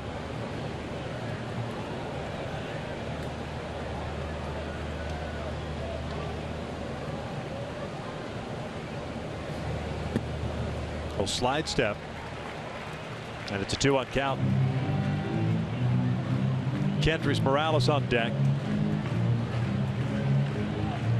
These two teams exchanging runs in the 5th. Halos retaking the lead on the Marte double.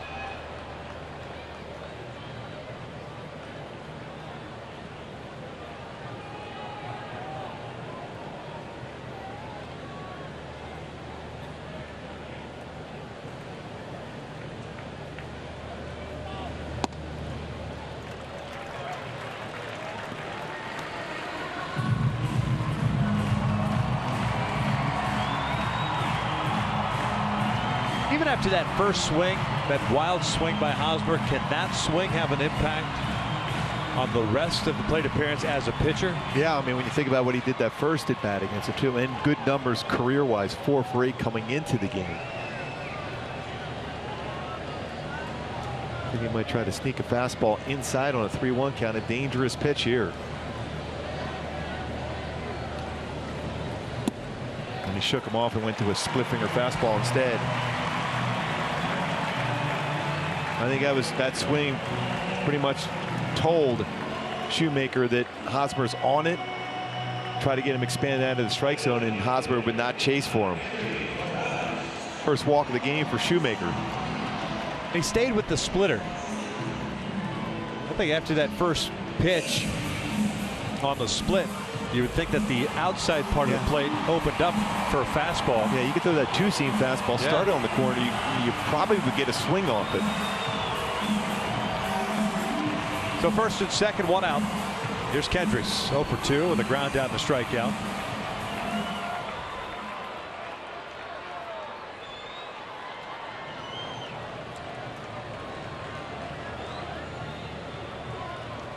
"13 double plays Morales is grounded into.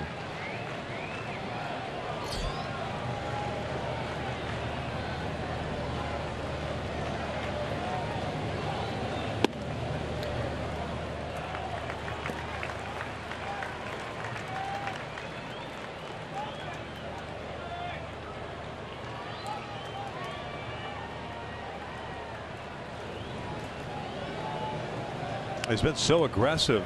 Last thing you want to see him start pitching around guys or nibbling on the corners. It's so good so far tonight. Pickoff attempt. And ooh, that was real close. It bobble, he said right there at second base. Wow.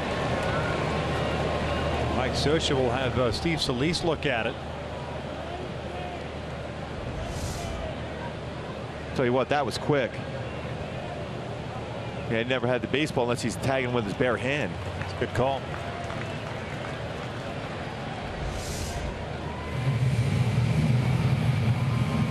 Well, that was a quick play. That was a perfect throw, too, from Shoemaker. It's like it tipped off the glove, and he caught it with his bare hand, and it tried to apply the tag with the baseball on the hand of Cuthbert.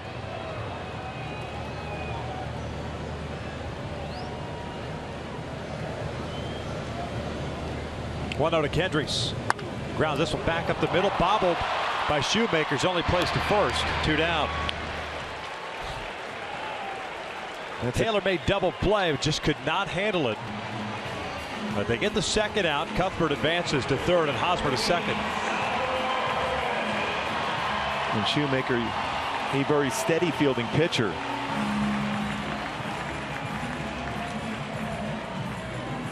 Now he has to deal with the guy that's had the most success against him in his career. And that's Salvador Perez. 7 for 10 in his career versus Shoemaker.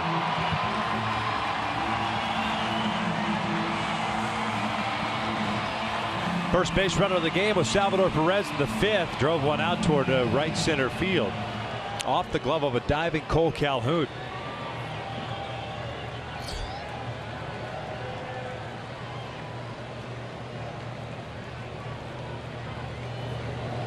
He eventually scored on the Orlando ground rule double. First one in there for a strike.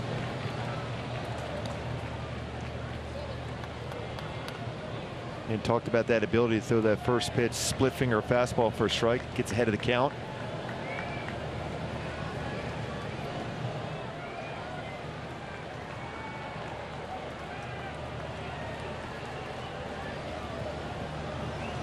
Breaks his bat, rolls one over to third. That's a fair ball.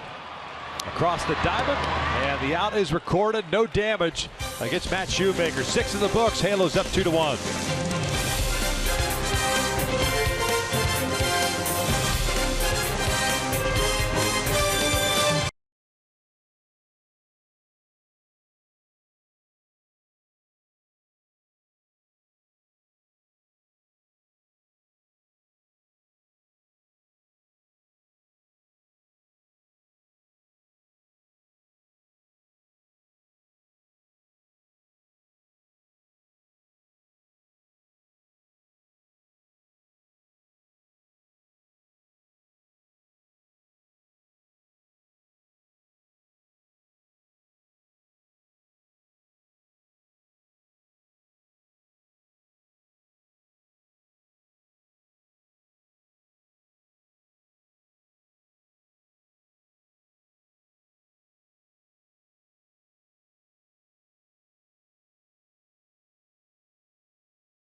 By Subaru, making the world a better place. That's why they created Subaru Loves to Care, Subaru's commitment to a healthier community.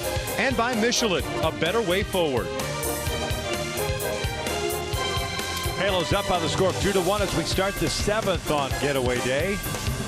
Won the first 2 games of the series, trying to sweep the Kansas City Royals on the season. Nice job of Matt Shoemaker to get out of some trouble in the bottom of the 6th inning. The Angels here the 7th facing Danny Duffy will send up 8, 9, and 1. Petit, Giavatello, and Escobar. Duffy at 90 pitches, 59 for strikes. And some action in the Royals bullpen now. Petit 1 for 1 with a base hit and a walk. He will look at his strike. Joaquin Soria getting ready.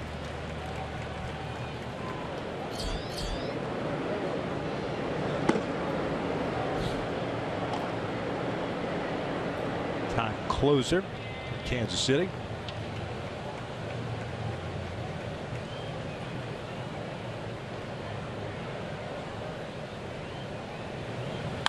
Petit pulls one out to left field. Gord's not going to get there.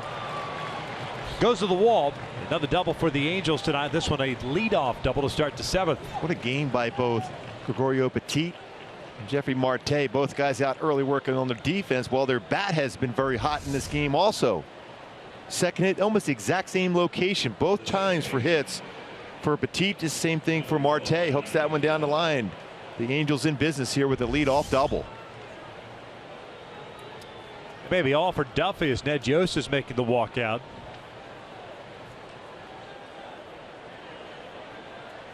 Duffy don't seem too happy about that. He's trying to walk over there to be able to stop him from making that call down to the bullpen before he does so. It is a slow walk by Ned Yost. Trying to meet him halfway. He chewed up about 18 seconds of the 30 that's allotted. Yeah.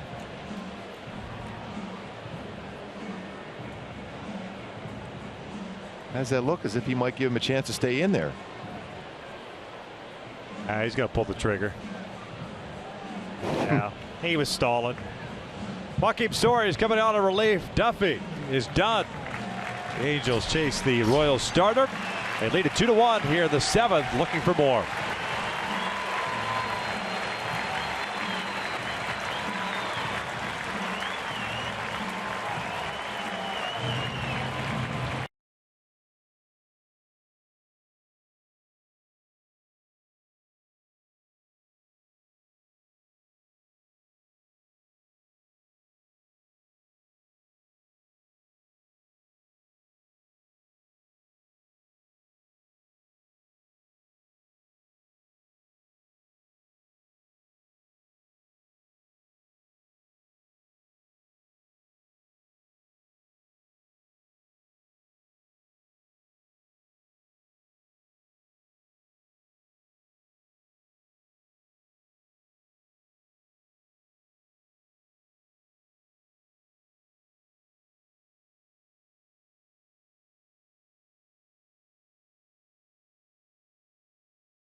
At second base, 7 hits on the night, 5 strikeouts, 2 walks.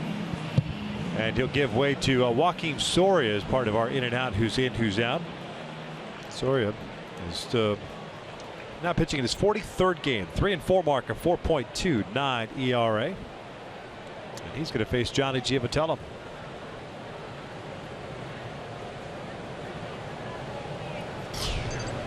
Johnny pushes the bunt out in front of the plate. Perez has it. Sacrifice, 4th of the year for Johnny. A little snow cone over there at first base by Hosmer. Well done. 4th sacrifice bunt season for Giavitello. Gets the job done. And another opportunity with the runner in scoring position here for Escobar. He's had a couple opportunities in this game.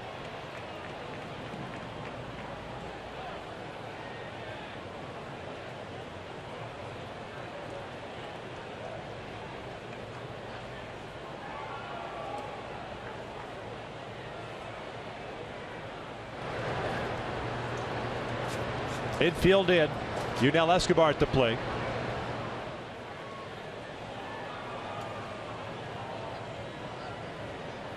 Escobar had a tough night against Duffy. 0 for 3 the last time up. A double play. Soria delivers inside. Yeah, Soria's fastball is going to be 91 to 95 range. Slider. We'll throw a curveball and a solid changeup. Now 32 years of age. In the dirt, gets away, but not far enough for Petit to advance. 2 balls, no strikes. And one thing he did well too, coming back, Petit to the base, he ran inside that line just in case Perez would throw back towards third base. See that secondary lead, and once he's thinking about going home, then he runs back inside that line. Make it a more difficult throw for a catcher back to the third baseman.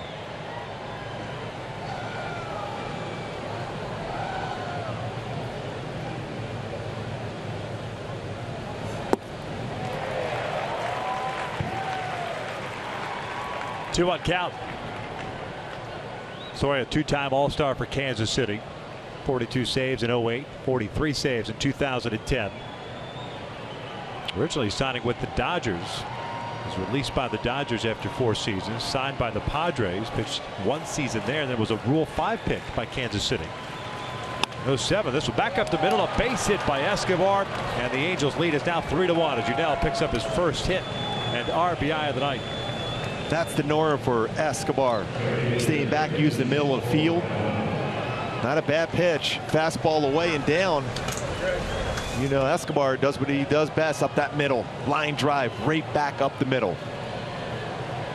And with the infield in, underneath the glove of Soria, and into the outfield for his 32nd RBI.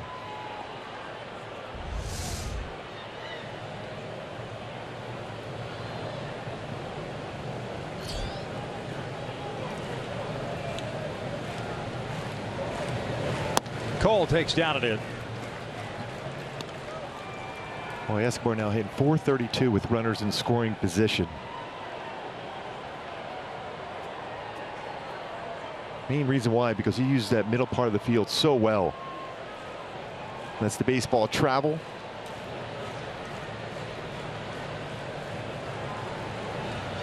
Hope for 3-9 for Calhoun as he cuts through the off speed.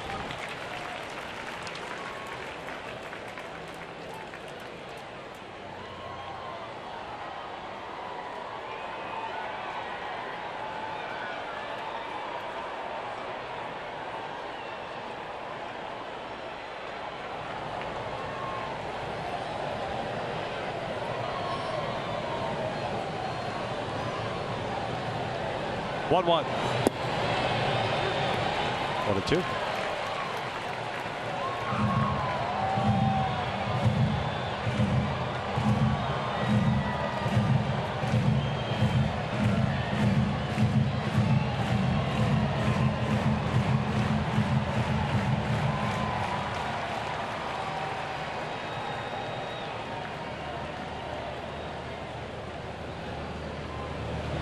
Breaking pitch. Cole goes down swinging for out number 2. Slow curveball there at 72 miles an hour. Remember early on in his career, Soria, his fastball, cut fastball, and slider almost every pitch. Now you're going to see him throw more changeups and curveballs. Ended up missing a considerable amount of time between 2012 2014 with arm surgery. Came back with the Texas Rangers.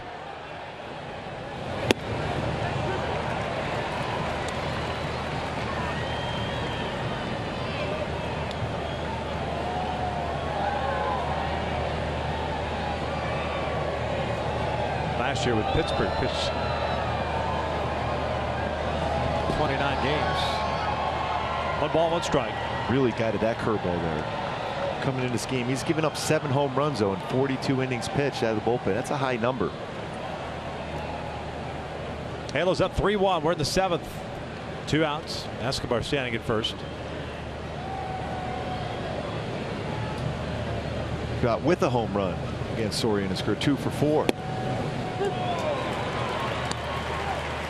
Trout didn't like that high fastball called.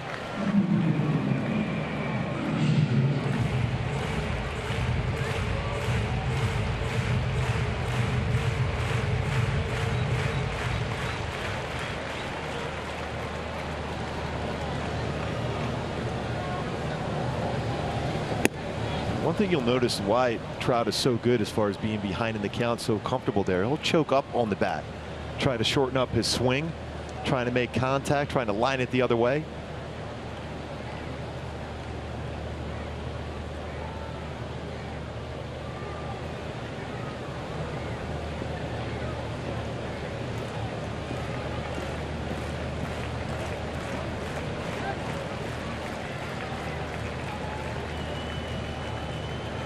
And the reason why hitters do that, they feel more comfortable to shorten up their swing. They choke up on the baseball bat like that. It's a pretty good swing. High fastball.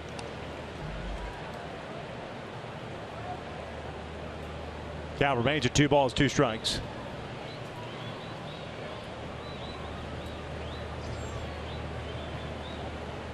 Petit got it started with a double. Scored on the single by Escobar after being sacrificed to third. Full count. And Escobar's going to try to advance, and Perez's throw is a one-hopper. Nell's able to get in there. Got to try to figure out why he's going anywhere. Well, he's making sure he's letting everybody know he's safe, though. Ball in the dirt, but it's kicked towards Trout.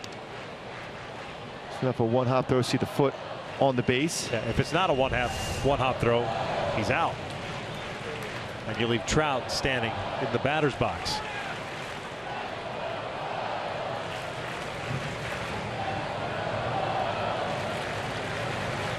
Full count. Man at scoring position, 2 outs. Trout again asking for time.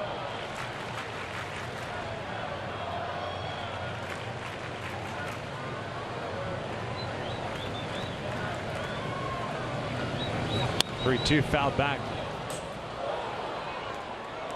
Well, that was real close to a balk. Soria didn't really come to any stop whatsoever as he delivered. They tried a quick pitch. Mike Trout at that at bat. See him get in that stretch position. Barely any stop at all and following through. And he walked him.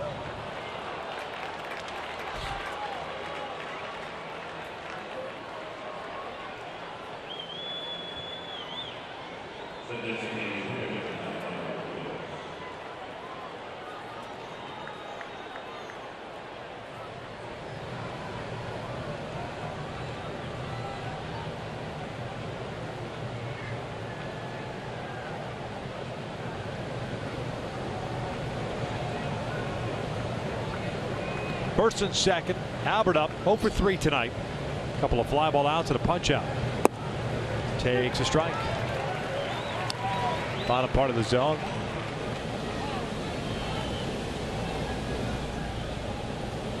That's Phil Cuzzy where it's at.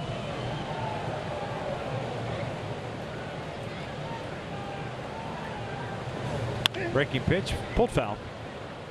For the most part, though, Phil Cousy has been very consistent.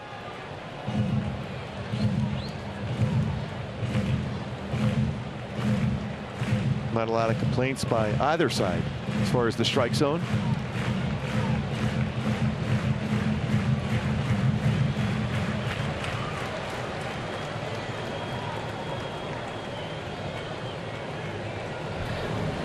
Albert goes down, swing on the off-speed pitch, and the Angels are done here in the 7th. Stretch time, Halos up 3-1.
Bottom of the 7th inning, Matt Shoemaker so far tonight, 63 pitches, 41 strikes.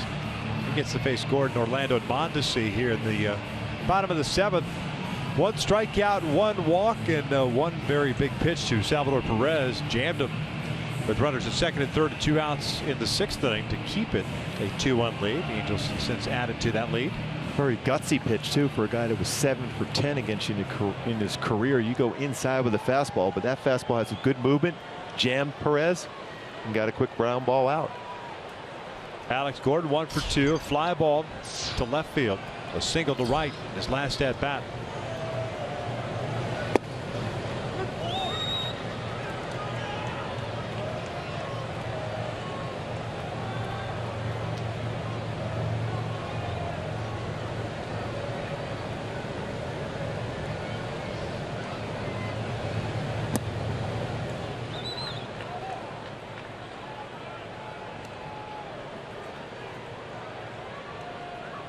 Gordon, a Nebraska native, re-signing after testing the free agent waters this offseason. Back to Kansas City. We drafted him in the 1st round. Flares went out the left center field. Simmons not going to get there. It'll fall in for a hit. So leadoff man is on board. And with the shift on, nothing that Simmons could do. And both of his hits, even though that's a flare, has been elevated pitches. Talked about his batting average against low pitches, just 126. 2 for 3 tonight.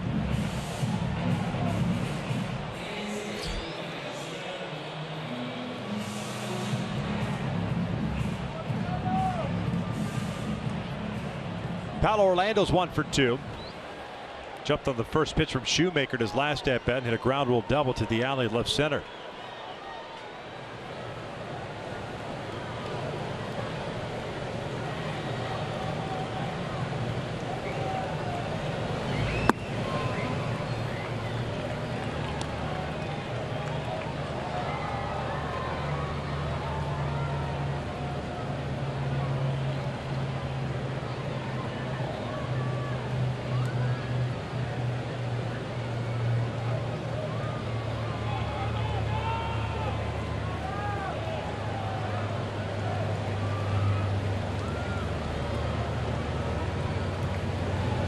He pulls this one through the hole, so back-to-back hits.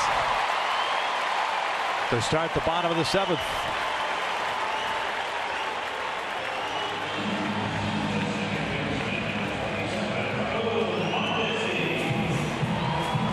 And back-to-back fastballs that he's given up hits on it have not been located well at 90 miles an hour from Shoemaker.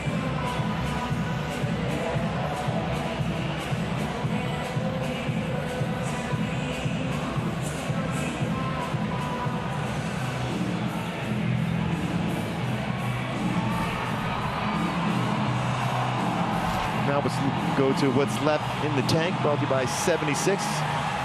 Melvin Herrera up now, all-star for a 2nd straight year.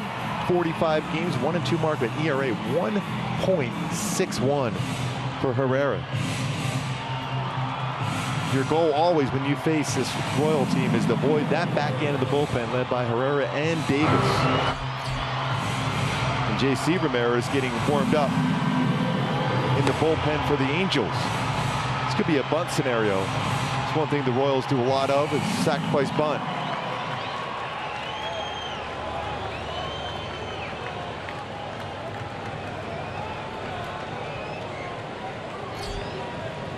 Mondesi 0 for 2. Twice has grounded out to Simmons at short. Good speed for the switch hitting second baseman. Looks like he wants to show bunt, and he does so. And he drops a perfect one. And you better hurry. And he throws it away. 1 run in. Cole falls down, and Orlando keeps on running. Mondesi is going to end up at third. The throw gets away, and he's going to stay there. This game is tied at 3.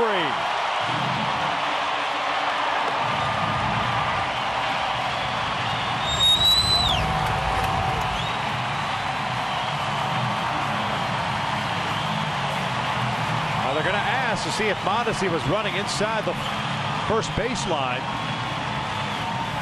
We've had Socha come out before and ask in this series. He wants to ask the first base umpire, Dan Bellino, the same question as well. See that bunt, a very good bunt, and that speed inside the line, and knocks the glove off. Goes down the line.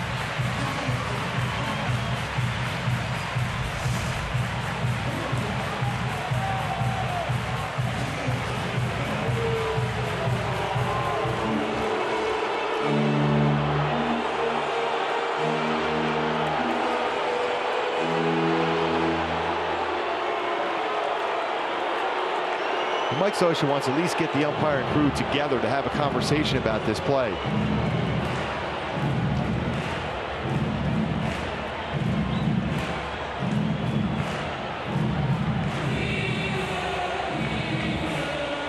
And I had a long conversation with Socha the other day about the same thing, that runner going down the line clearly inside the baseline, and the contact made.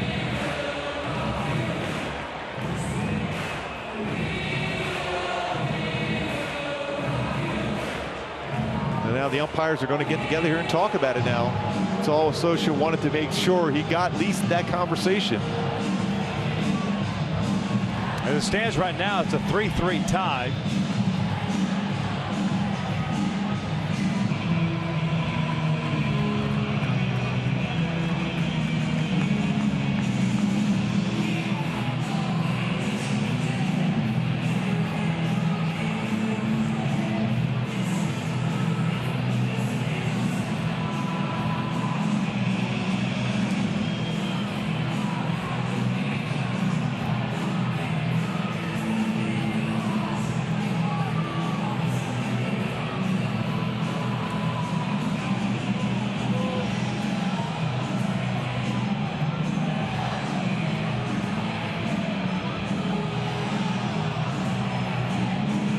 Pretty long conversation here. Yep.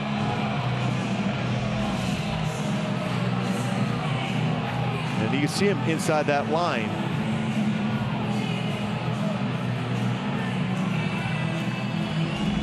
More than likely, if this stands, that'll be his first major league hit.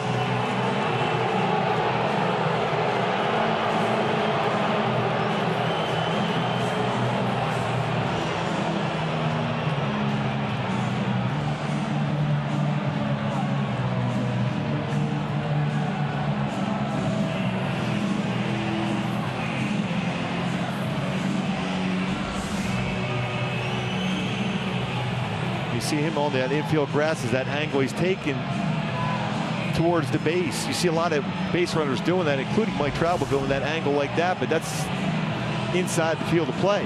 On a throw over, impeding the throw to the first baseman. In that case, being Johnny Giavitello.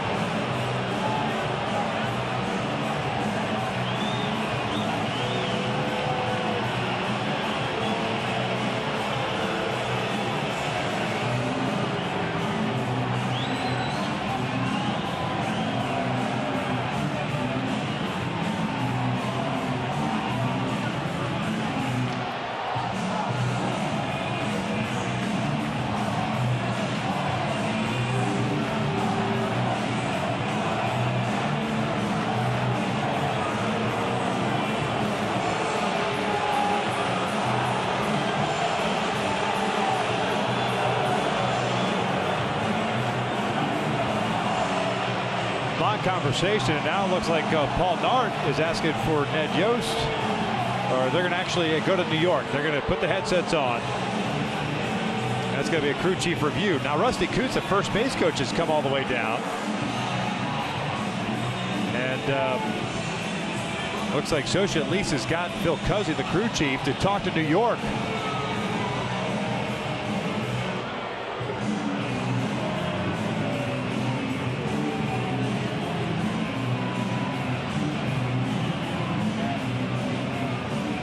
Getting pretty interesting too. Yeah, it's a judgment call, so obviously it's not a reviewable play, but at least he got the guys together, and he's asking for a review, a crew chief review. That's why Cuzzi and Paul Nart, the first base, or pardon me, second base umpire, to third base umpire tonight. I'll get it right. There's only one base left. Second. He's one of the umpires. Yeah. Cuzzi's the crew chief. Nart, the third base umpire, so they're talking to New York. It's an infield base hit for Mondesi, and then you get both runs coming in on the throwing error by Matt Shoemaker.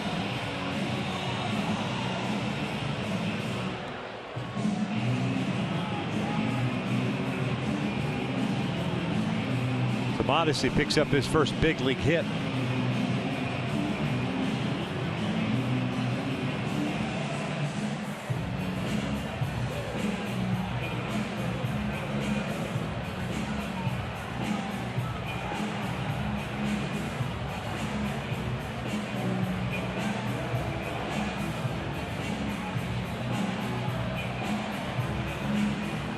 And we talked about a number of times where the runner is inside the baseline and the throw is there towards the first baseman and he's in play at that point. That's interference.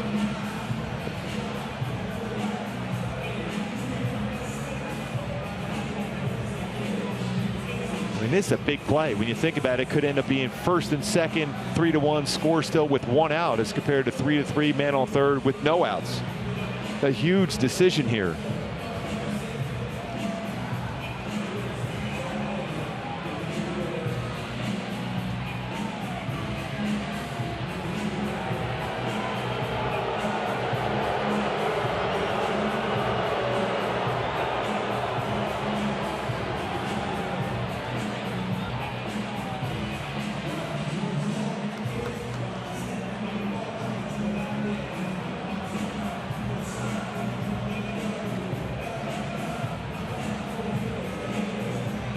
We're waiting to hear what New York has to say.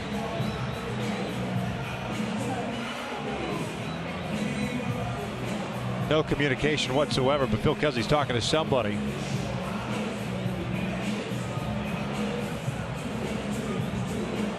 And we're waiting to find out if there was some interference at first base. But right now it's a 3-3 tie with nobody out. Shoemaker giving up back-to-back hits to start the inning. Alex Gordon, the bloop to left. Orlando, the base hit to left, and then the bunt single by Mondesi. Throwing error brought home 2 runs, and Mondesi ended up at third base.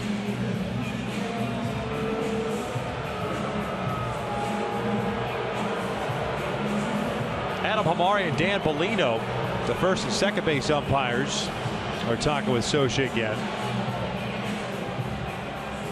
Phil Cousins and Paul Nard still on the headsets.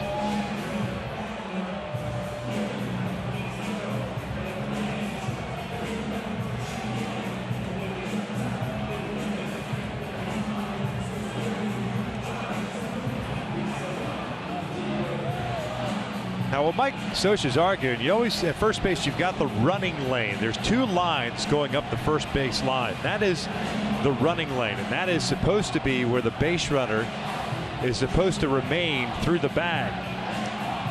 It's counterintuitive because the bag is always in fair territory, but the running lane is in foul territory. It's the oddest thing in the world. But still, the rule reads that the base runner needs to stay in that running lane. And Mondesi with the bunt for the left side initially started in fair territory in play and then cut that angle towards first base. And the question is, did he impede Johnny Giavotella and his ability to catch the ball at first base?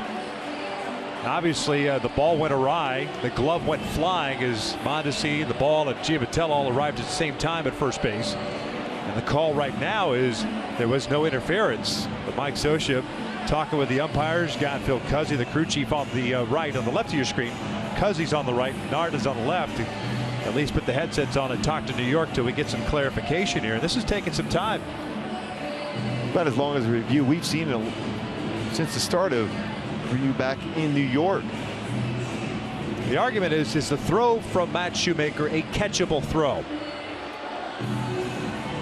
And it looks like we might have some sort of a decision forthcoming here. And it looks like they're going to go to Ned Yost first. You know, Paul Nard's going to give Ned Yost the explanation. And Ned doesn't look happy. He's got the hands up. So we might have. Could they be putting everyone back and load the bases here? Yeah. And to say he would be safe at first if he wasn't running into him there, then that throw won't go down the line.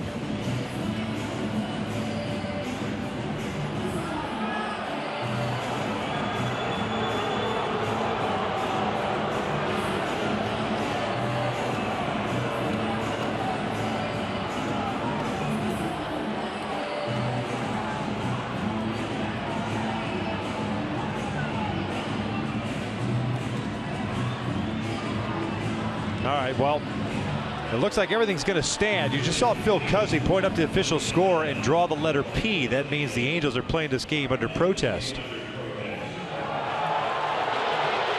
So it's a 3-3 tie.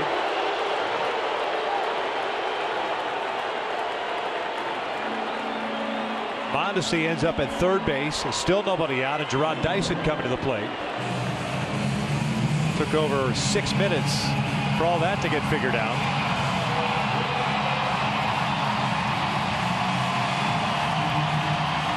All the while, you never really saw Matt Shoemaker throw too many pitches. I mean, it's a warm night, so it's not like he needs to stay loose. You've got the speedy Gerard Dyson at the plate with nobody out and a man at third.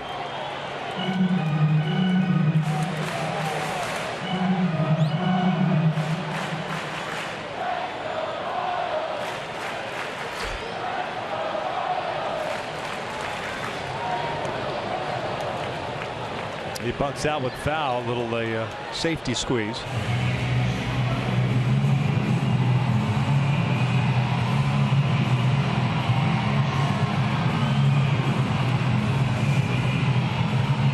at that back foot. Again, they always allow that. I don't know why they do. That's supposed to be an automatic out. Once you get out of the batter's box, your foot behind the plate, that should be an automatic out. Yep, never gets called. From the full windup, 0-1 pitch, and Dyson takes outside. 1 ball, 1 strike. Dyson 0 for 2 with a couple of ground downs tonight.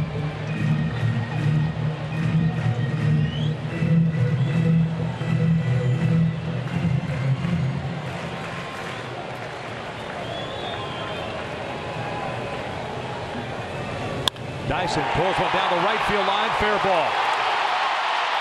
Mondesi will come in to score. Dyson's going to keep on running to third.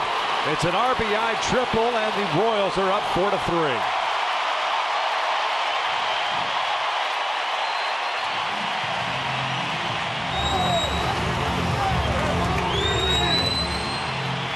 It's a split finger fastball that stays elevated, and Dyson turns on it right down in that corner, picking up his 3rd triple of the season, 15th RBI.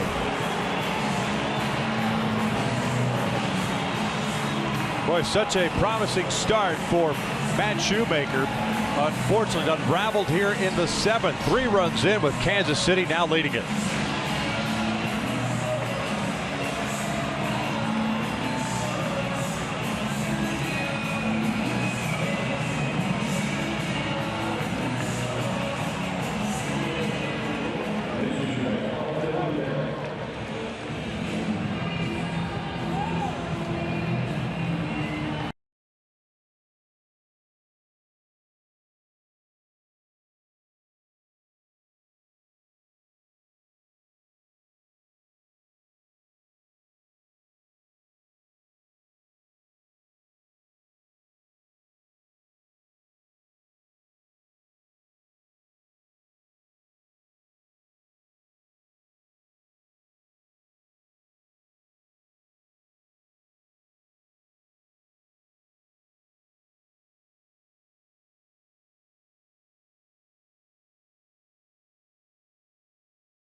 Ramirez comes into the ball game. At the top of the order coming up for Kansas City. This will be the 15th game for Ramirez. With the Angels, that is. 1-0 record and a 2.45 ERA. Infield still in.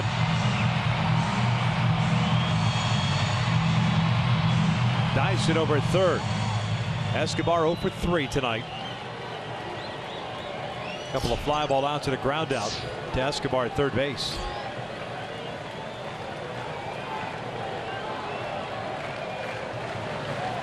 Breaking ball, first pitch for ball 1. Both teams now with 8 hits.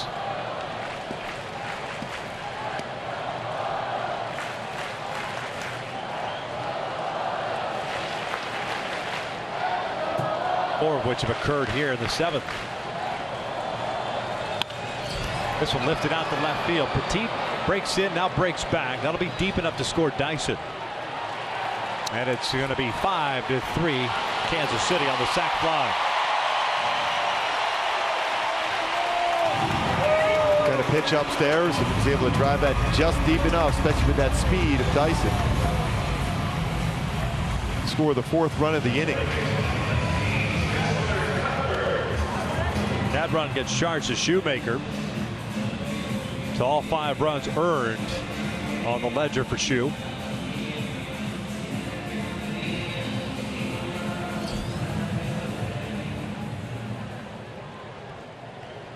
Bases clear, 1 out. And here's Chesler Cuthbert, the 3rd baseman, takes up and in.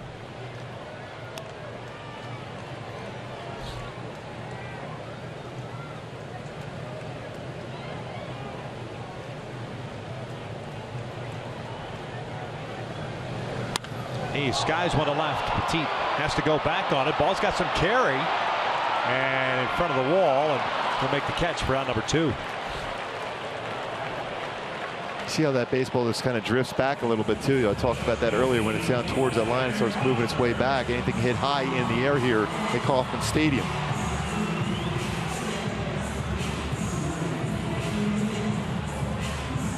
So 2 outs, and here's Hosmer, the first baseman.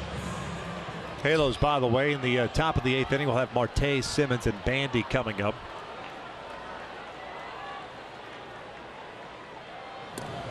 Now with the lead, you get Kelvin Herrera and Wade Davis.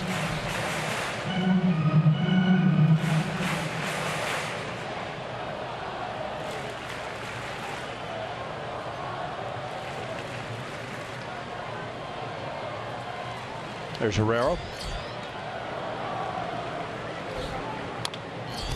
Ground ball to the right side. Marte gloves it to Ramirez, and they do just get Hosmer by half a step, although Yost is going to have a look at it before the Angels can leave the field. Doesn't seem like there's much of an argument from Hosmer, and that's going to do it. No argument from Ned Yost. So the bottom of the 7th in the books. 4 runs in for Kansas City. They lead it 5-3.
The city as we head to the top of the 8th inning. Welcome back, everyone. Ken French with you. And following the game, it's Angels Live, presented by your SoCal Mazda dealers with myself and Jose Mota. But with all the Hall of Fame talk this past weekend, we figured it was time to stop by the Kansas City Royals Hall of Fame in left field, where our very own Mark Gubicza was enshrined back in 2006. So next time you're in Kansas City at Kauffman Stadium, stop by the Hall of Fame and take a look back at the great Royal career of Mark Gubicza. We'll send it back upstairs, guys. Thanks a lot, Frenchie, as Kelvin Herrera takes over here in the top of the 8th inning with Kansas City up by the score of 5-3. This will be his first appearance of this series. 46th ball game, 1-2 record, a 1.61 ERA, and nasty velocity. Yeah, his fastball is going to be 95 to 99. It can even touch 100. There was a slider, curveball, and a very good changeup. He takes over for Joakim Soria, who finished off the top of the 7th. Angels have Marte, Simmons, and Bandy here in the 8th.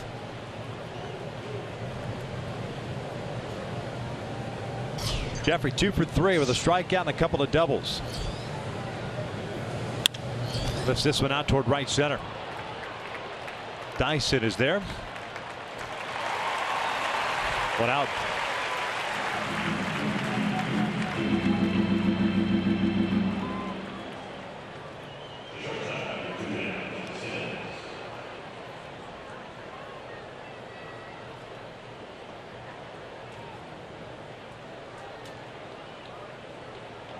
Andrelton 0 for 3.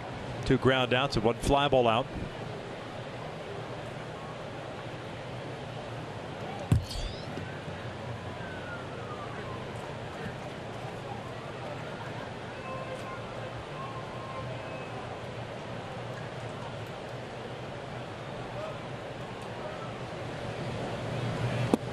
First pitch fastball for a strike.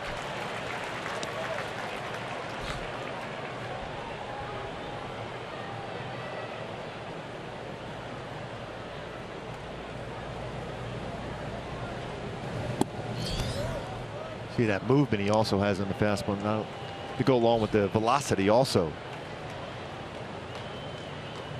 So a little bit more sliders this year. Same thing with his changeup. Is that slider?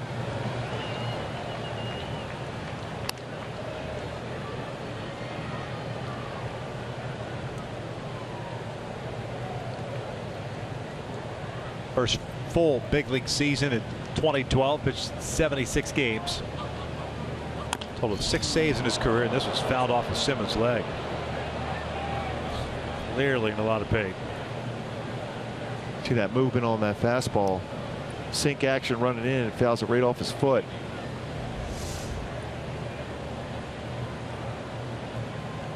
Felt the inside part of his foot, the instep.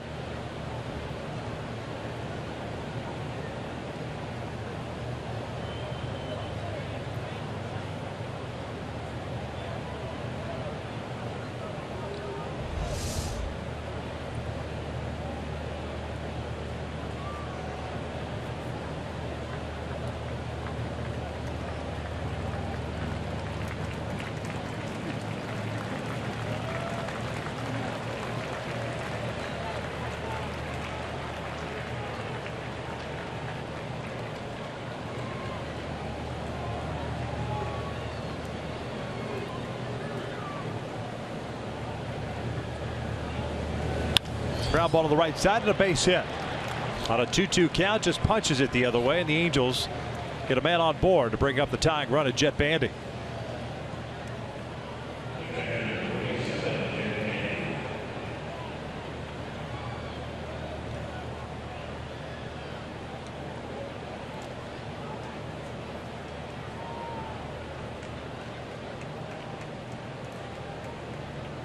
That was a real good piece of hitting there by Simmons to go the other way. He's been very good at doing that of late.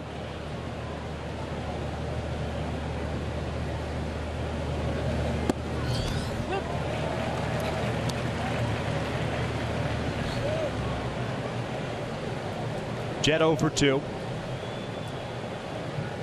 He's drawn a walk tonight.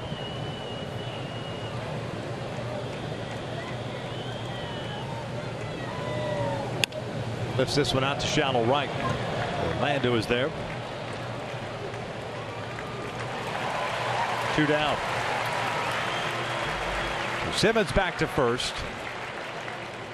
Giovatello's spot in the order was coming up, but it's going to be Daniel Nava instead.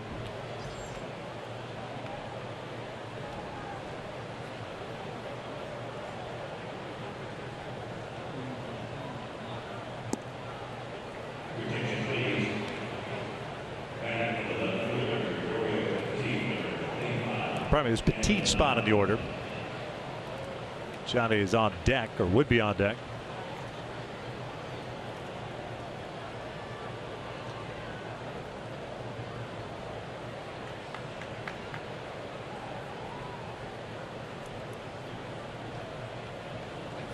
Now a .237 average with a home run and 13 runs batted in as a pinch hitter this year. 0 for 5. 1 for 3 in his career against Herrera with a home run. Not the easiest of guys to come off the bench and swing the bat against.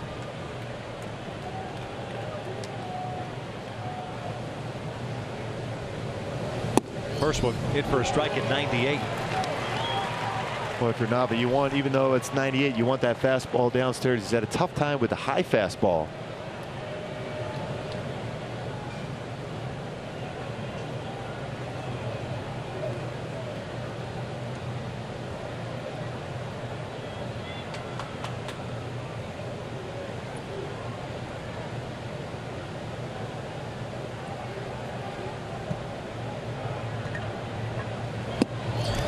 Late on that fastball at 99. Yeah, that's that elevated fastball again.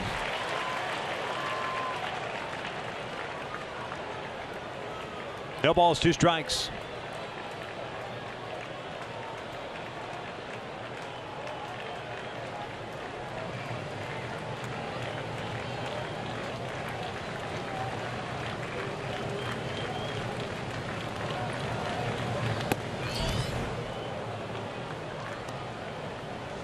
Angels have Jose Alvarez, a lefty. Campodrosian, the righty, getting ready. Score holds. I'd imagine it's Alvarez to pitch the bottom of the 8th. Morales, Perez, and Gordon due up for Kansas City.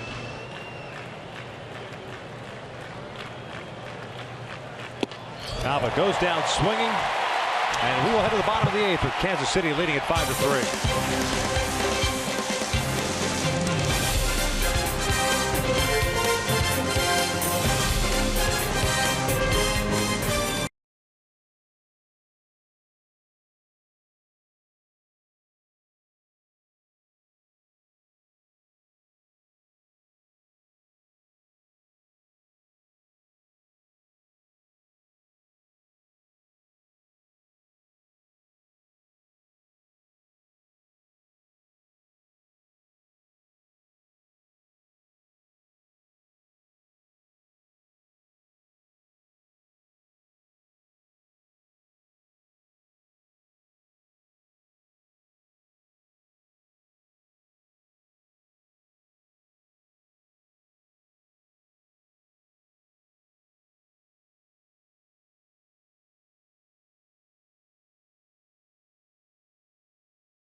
7th, giving Kansas City a 5-3 lead here in the bottom of the 8th inning.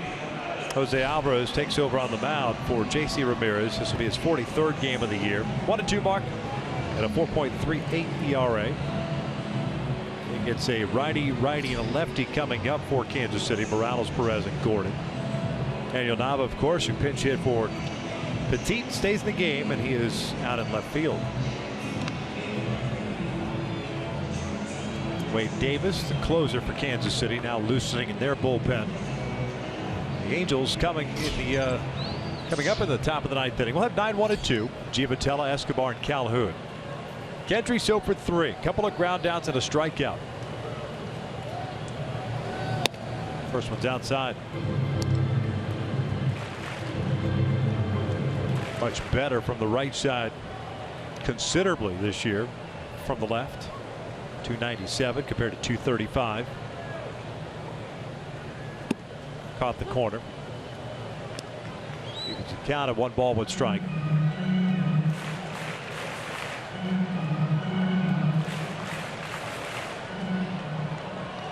Oakland ended up beating Texas 6-4 tonight. Houston over New York 4-1. This one's foul back. 1-2.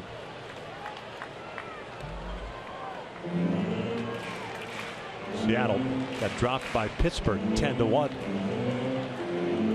Here 5-3. Cardinals returning home tomorrow night to start a 4-game series against Boston.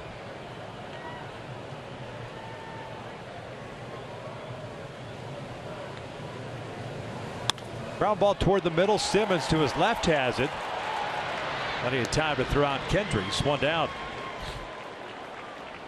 Nice play by Simmons going far to his left. And with 1 out, nobody on, Salvador Perez coming up.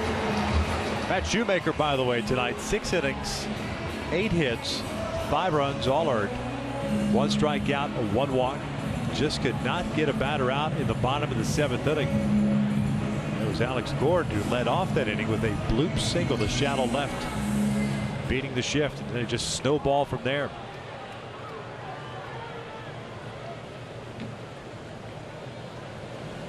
Broken bat roller foul. 0-1 count. Halos with 3 runs, 9 hits, 1 error, and stranded 8. Kansas City with 5 runs on 8 hits and left 4 on base.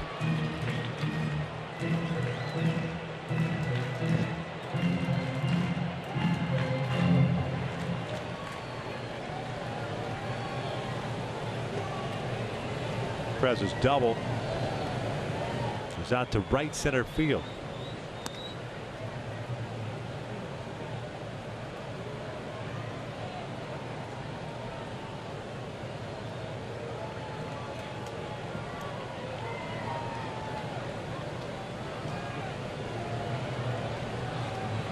Oh, 1 upstairs.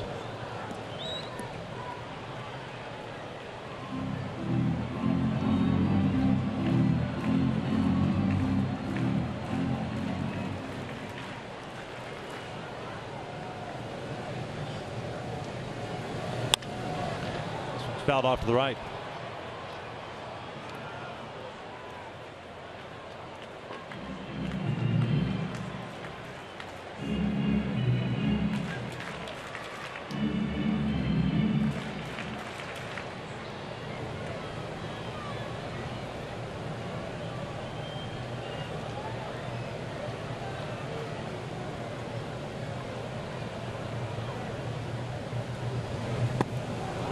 Good off-speed pitch. Down goes Perez. 2 down. Yeah, that was an excellent changeup.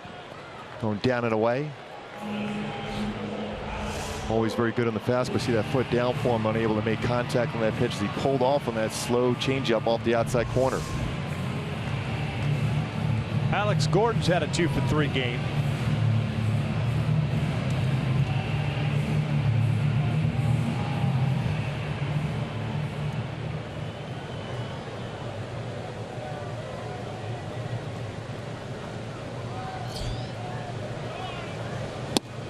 Takes a strike.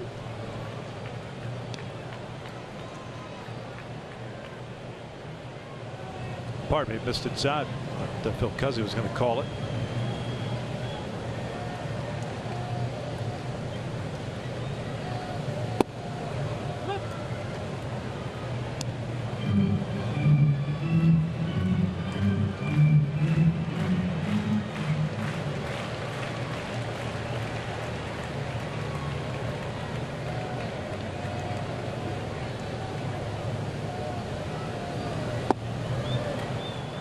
Real good location with that fastball at 91 from Alvarez.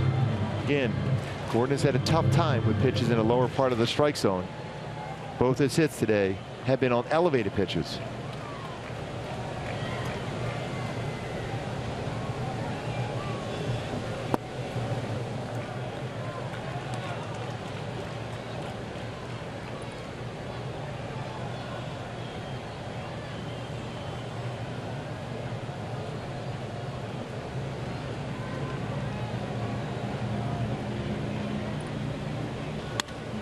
Line into center. A 3-hit game for Gordon.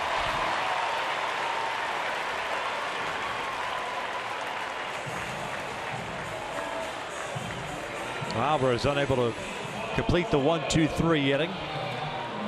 And now we'll face Paulo Orlando with a man at first and 2 down. When you think about it, Gordon this season coming into the game against the Angels, just 1 for 16. Now with a 3-hit performance. Up there 4 for 20.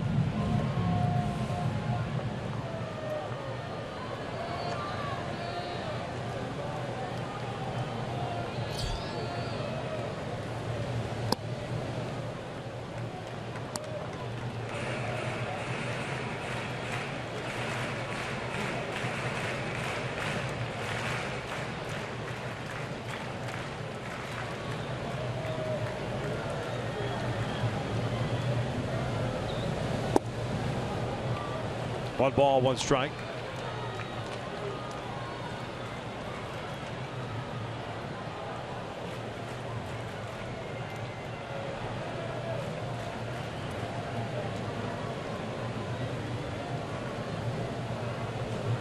Marte playing in front of Gordon at first base.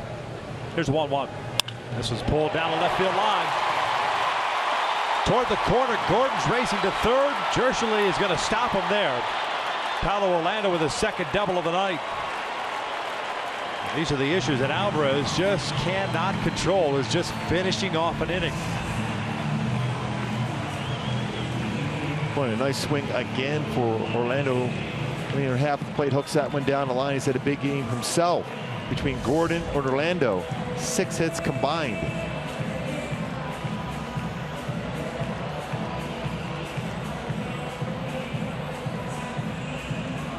And now it's Mondesi at the plate.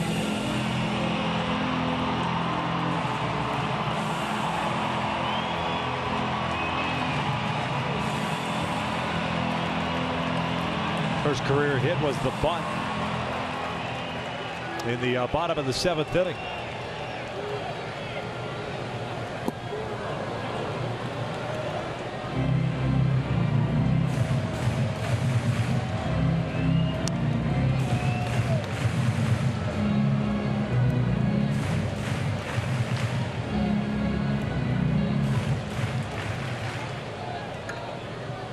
A 2-out rally for Kansas City here in the bottom of the 8th.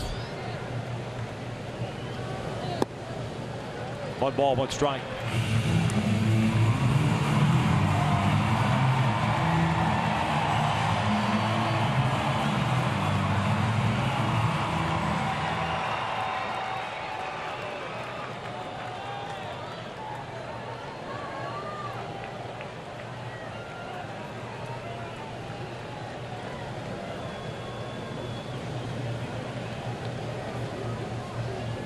Here's a 1-1. Tied him up with a fastball up and in. Very important pitch now here for Alvarez to keep it just a 2-run deficit, especially with Wade Davis looming in that bullpen for Kansas City. Mondesi turning 21 years of age today, picking up his first big league hit. 1-2. Little dribbler, third base side. Alvarez better hurry. No chance, and he throws it away. Second run comes in. And it's 7-3. Yeah, we talked about that speed for Mondesi. And that speed is giving him 2 hits already today.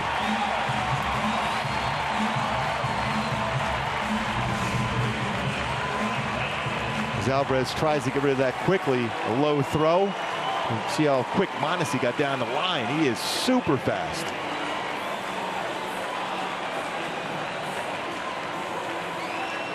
second hit, second infield hit of his career.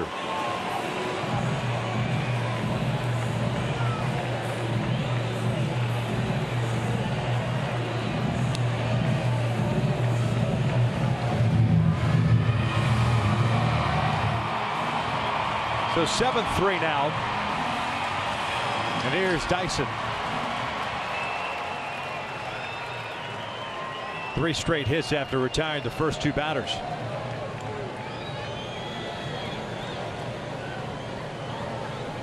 Dyson flips one out toward left center field. Nava moving over. He'll make the catch. We'll head to the 9th inning. Halos trailing it by the score of 7-3.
Cole Mondesi Jr. on the bunt. The sac bunt ends up beating this one out. But the confusion here on the play at first base by Mondesi, who picked up his first major league hit. My associate go out to complain that he was inside the line and the interference on the throw towards first base. And eventually, after a long argument, the Angels playing this game under protest. And I ran upstairs just a couple of minutes ago to talk to Steve Palermo, who's the umpire supervisor. And his explanation was, when you get inside those lines, you got that 45 feet, but when you get down towards that 45 feet away from the base, there's those lines you're supposed to get down. There's Steve Palermo right there. You're supposed to get back on the line or inside that path going down. But when you make that extension with your leg to try to beat out that play at the base, that's when the extension, the foot came down at the inside part of the base. And at that point, Steve said, there's nothing you can do about that. It's a judgment call. And that's where we're at right now as far as that decision-making for baseball and the protest for the Angels. Yeah, the protest, I would imagine, will go by the wayside as Davis delivers strike one. No longer a save opportunity with the 2 runs in the bottom of the 8th inning. But seeing action for the first time in this series.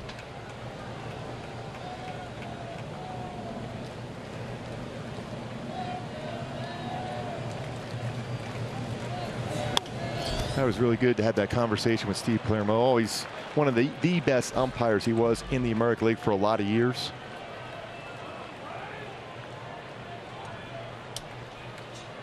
Makes his home here in Kansas City.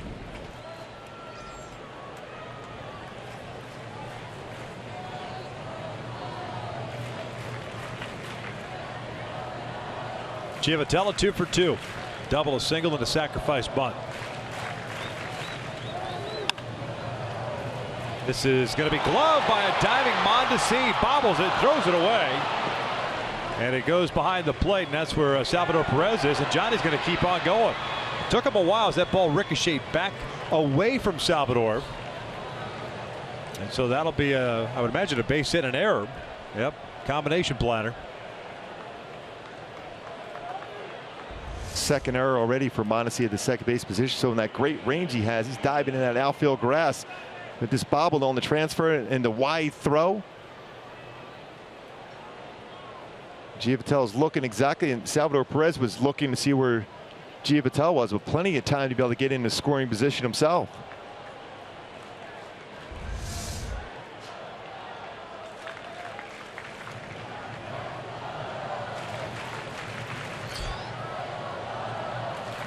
Top of the order now, Yunel Escobar takes upstairs. And the one thing to always keep in mind, for whatever reason, when closers come in games, it's not a save situation.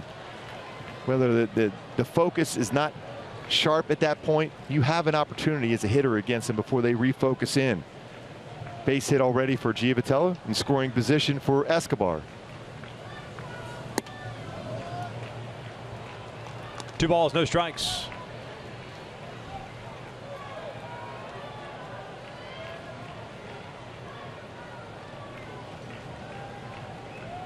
Well, 6 runs for Kansas City in the last 2 innings. 4 in the 7th, all against Shoemaker, then 2 in the 8th. Charged to Alvarez. 3-0.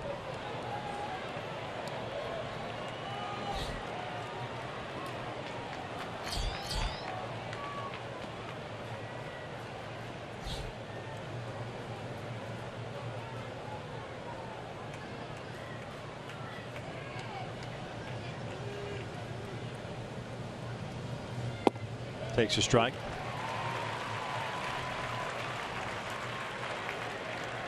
Wade Davis's name has been bantered around as far as trade rumors too for Kansas City, including the Washington Nationals, a couple other clubs inquiring about his availability.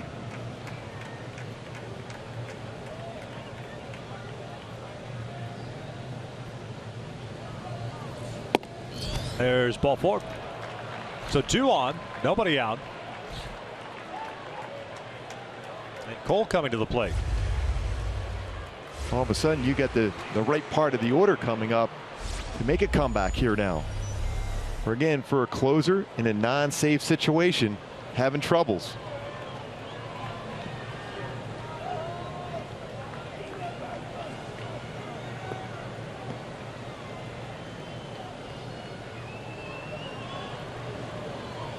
Davis last pitched on Sunday against Texas, working 1 inning. Cole for 4. Struck out his last time up, and he drives one out toward right field. Paulo Orlando giving chase, still moving back at the warning track. He'll make the catch in front of the wall. Giovitello will advance to 3rd, the 1 down. Cole had good numbers in his career versus Davis, almost added on there, but Orlando able to run that one down right at the wall.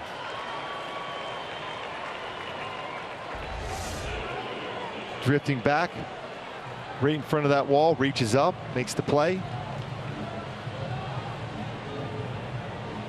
Or just miss hitting that one out.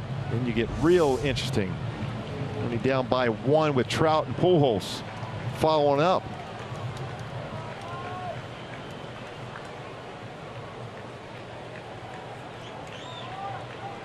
Mike's had a 1-for-3 game.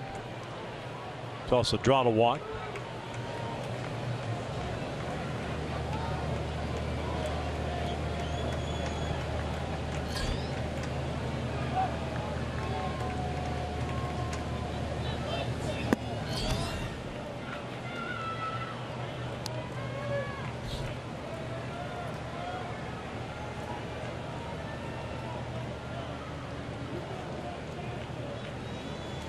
Trout 3 for 9 in his career against Davis. Couple of doubles. Fouls this one back. Good hack at it.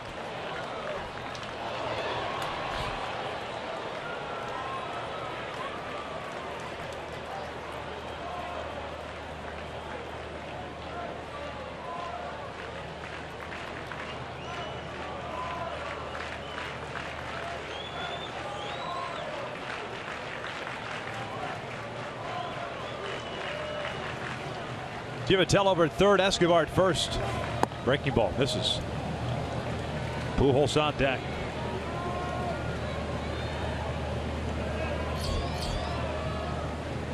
Albert 2 for 12 in his career against Davis.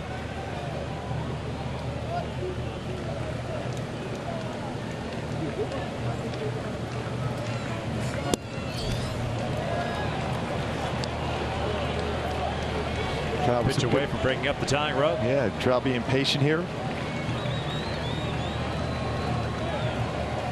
And Yost getting a little nervous knowing who's on deck and those career numbers against the Royals for Albert Pujols. Quick check-in of Escobar. This is the little frustrating part about Alvarez not finishing off the bottom of the 8th after retiring the first 2 batters.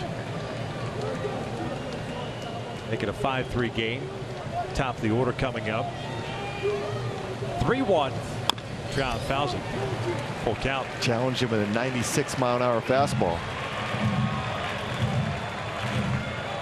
93 to 98. He has a good cut fastball and curveball.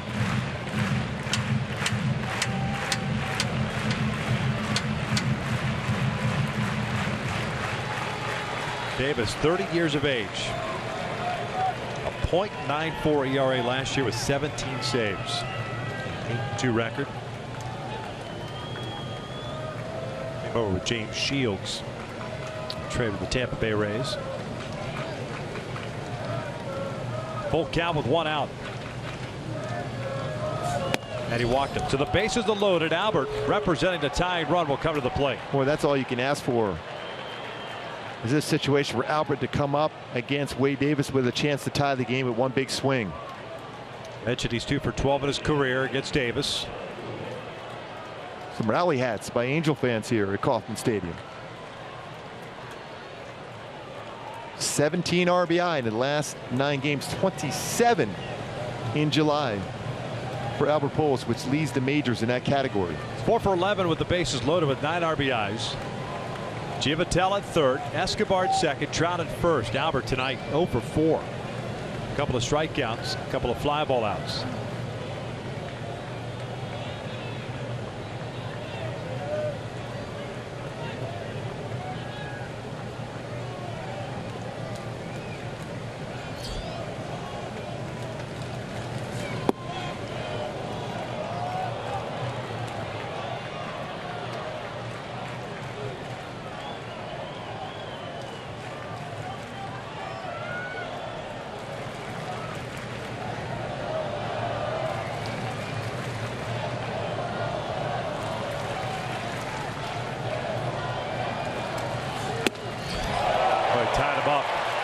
Yeah, he was guessing fastball, got it, was a little bit too high out of the strike zone for Albert.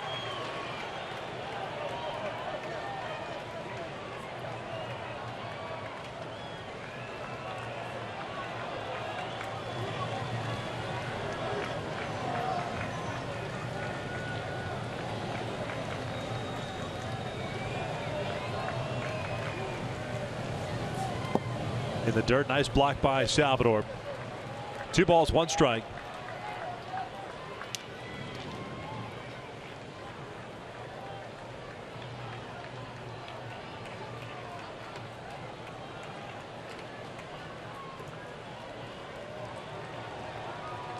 Boy, 18 pitches thrown by Davis in this inning, 10 of them out of the strike zone. Got Albert to swing at that 1-0 pitch well out of the strike zone. See if Albert can get a fastball now to get that barrel to bat and get some serious distance on it.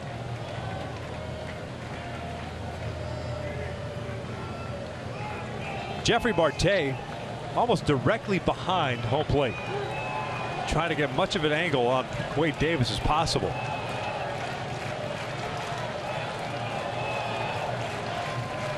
Two one.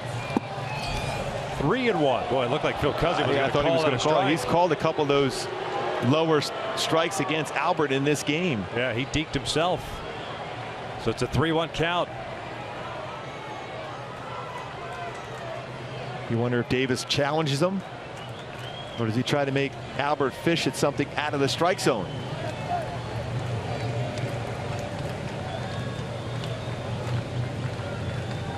Now the 3-1. Oh, he got a slider. And it was off the plate. Yep. Would have been ball 4, but it's a full count.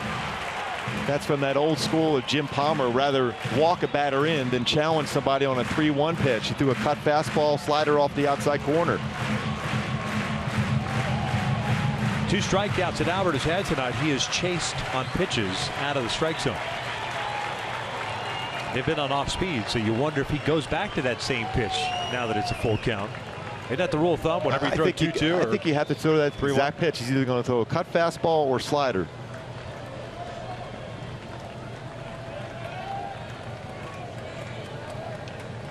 Shaking off a couple of times. Albert backs out. And that's one of those things where Salvador Perez is putting down the pitch he wants, and Wade Davis is not comfortable throwing it because he only has 3 pitches. Davis ready to go. And now the payoff. And he walked in a run. So it is 7-4. The tying run will be standing at first base. And Jeffrey Marte, representing the go-ahead run, will come to the plate as Dave Eiler will make a visit. So far the rally hat's working. Talked about a closer in a non-safe situation. The focus not quite there. It's clearly not with 3 walks. It's interesting that I get that. I understand that a lot. And usually that closer's just getting work, and he knows that it's a non-safe situation. But in this case, it was 2 outs, a safe situation. All of a sudden 2 runs come in quickly. Now all of a sudden the mindset changes. Yeah, and all of a sudden quickly. A little bit of a letdown. Right. You know, I've talked to from Jeff Montgomery, who does pre and post games here for the Royals, the late Dan Quisenberry, Troy Percival, all those closers over the years, when they're in those situations, then all of a sudden that focus isn't quite there. They're so used to that, protecting that 1-run lead, 2-run lead against the very best hitters in the game. G-Man Choi is the base runner at first. He's pinch running for Albert. Escobar at third, Trout at second, Choi at first. 1 out. Jeffrey Marte will answer time. Jeffrey tonight 2 for 4 with a couple of doubles.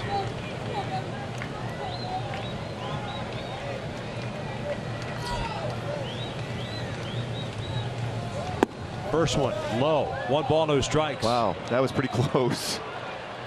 Cut Marte. fastball, didn't get the call. Sorry, Gobi. Marte 0 for 1 in his career against Davis. But this is what you want right now. This is the pitch for Marte. You have a closer having a tough time throwing the strikes up, getting the strikes called. Get a fastball to drive.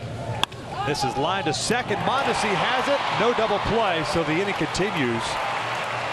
Sharply hit by Jeffrey. And it'll be up to Andrelton Simmons coming up. Pretty good job by everyone to get back and not double up on this line drive by Marte. If that ball gets by Mondesi, that's a chance to run all the way to the wall as well as it was hit.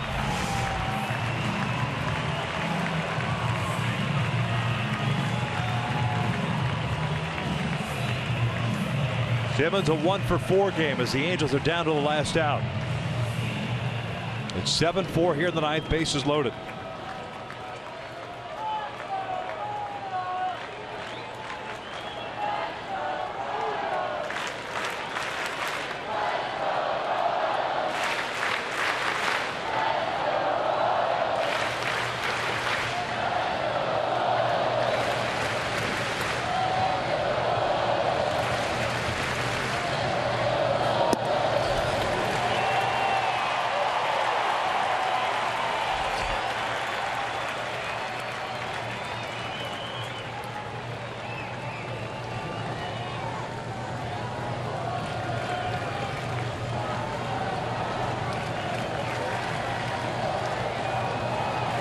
Oh, 1. Simmons fouls it back. Good rip. Trying to drive the ball now. Now you're just trying to make sure you give Jeff Bandy an opportunity to swing the bat. Halos have Bedrosian and Street loosening in the pen, just in case.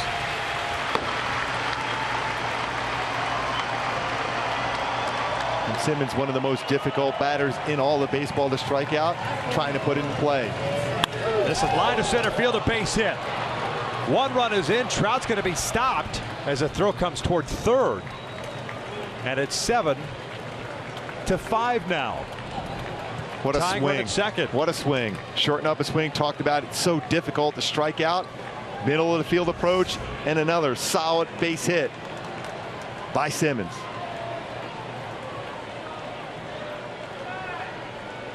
A little surprised Trout held up.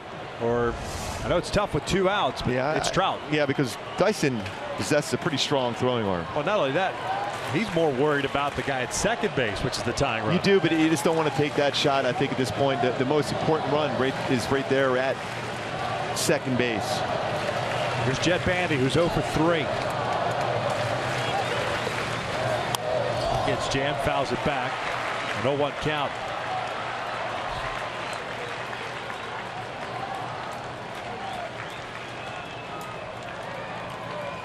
Bandy, the 8th man to bat this inning. He's got Trout at third, Choi at second, and Simmons at first.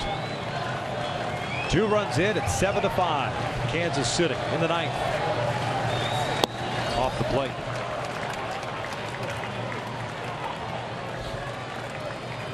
First ever career plate appearance for Jet Bandy against Wade Davis.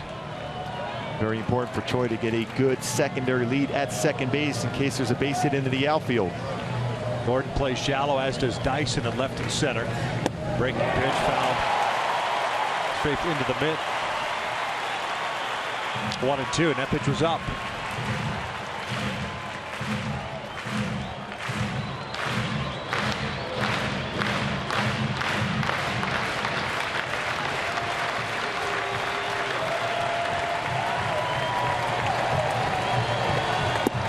Dirt.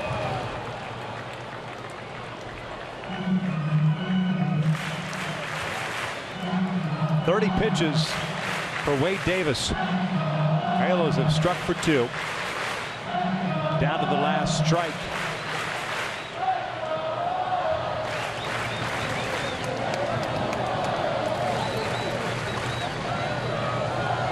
Two. The dirt gets away from Perez, but nobody can advance. Full count, and now you get a head start on the base runners with 2 outs. This is very important to be able to do that. We talked about getting that secondary lead for Choi. Now he's able to go on the pitch here, so anything hit in the outfield should be enough to tie the game out.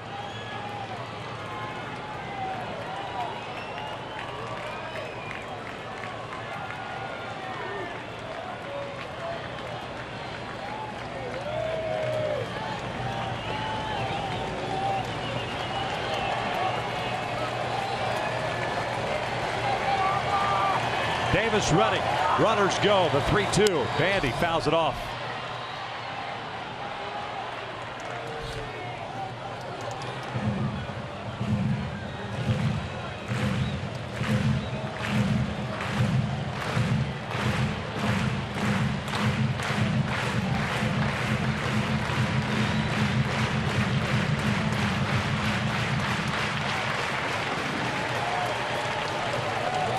It's Nava on deck.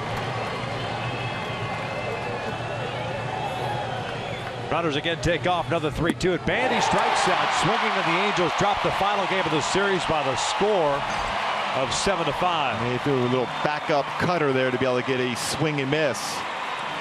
And the comeback effort just a little bit short. Scored a couple runs there, had an opportunity with the bases loaded, but Davis able to get the final out as the Royals salvage the final game in its 3-game set. Joakim Soria picks up the win in relief. Matt Shoemaker takes the loss. No save tonight. As Kansas City picks up the final game, 7-5 the final. Halos are headed home to take on the Red Sox beginning tomorrow night. Stick around. Angels Live postgame is coming up next.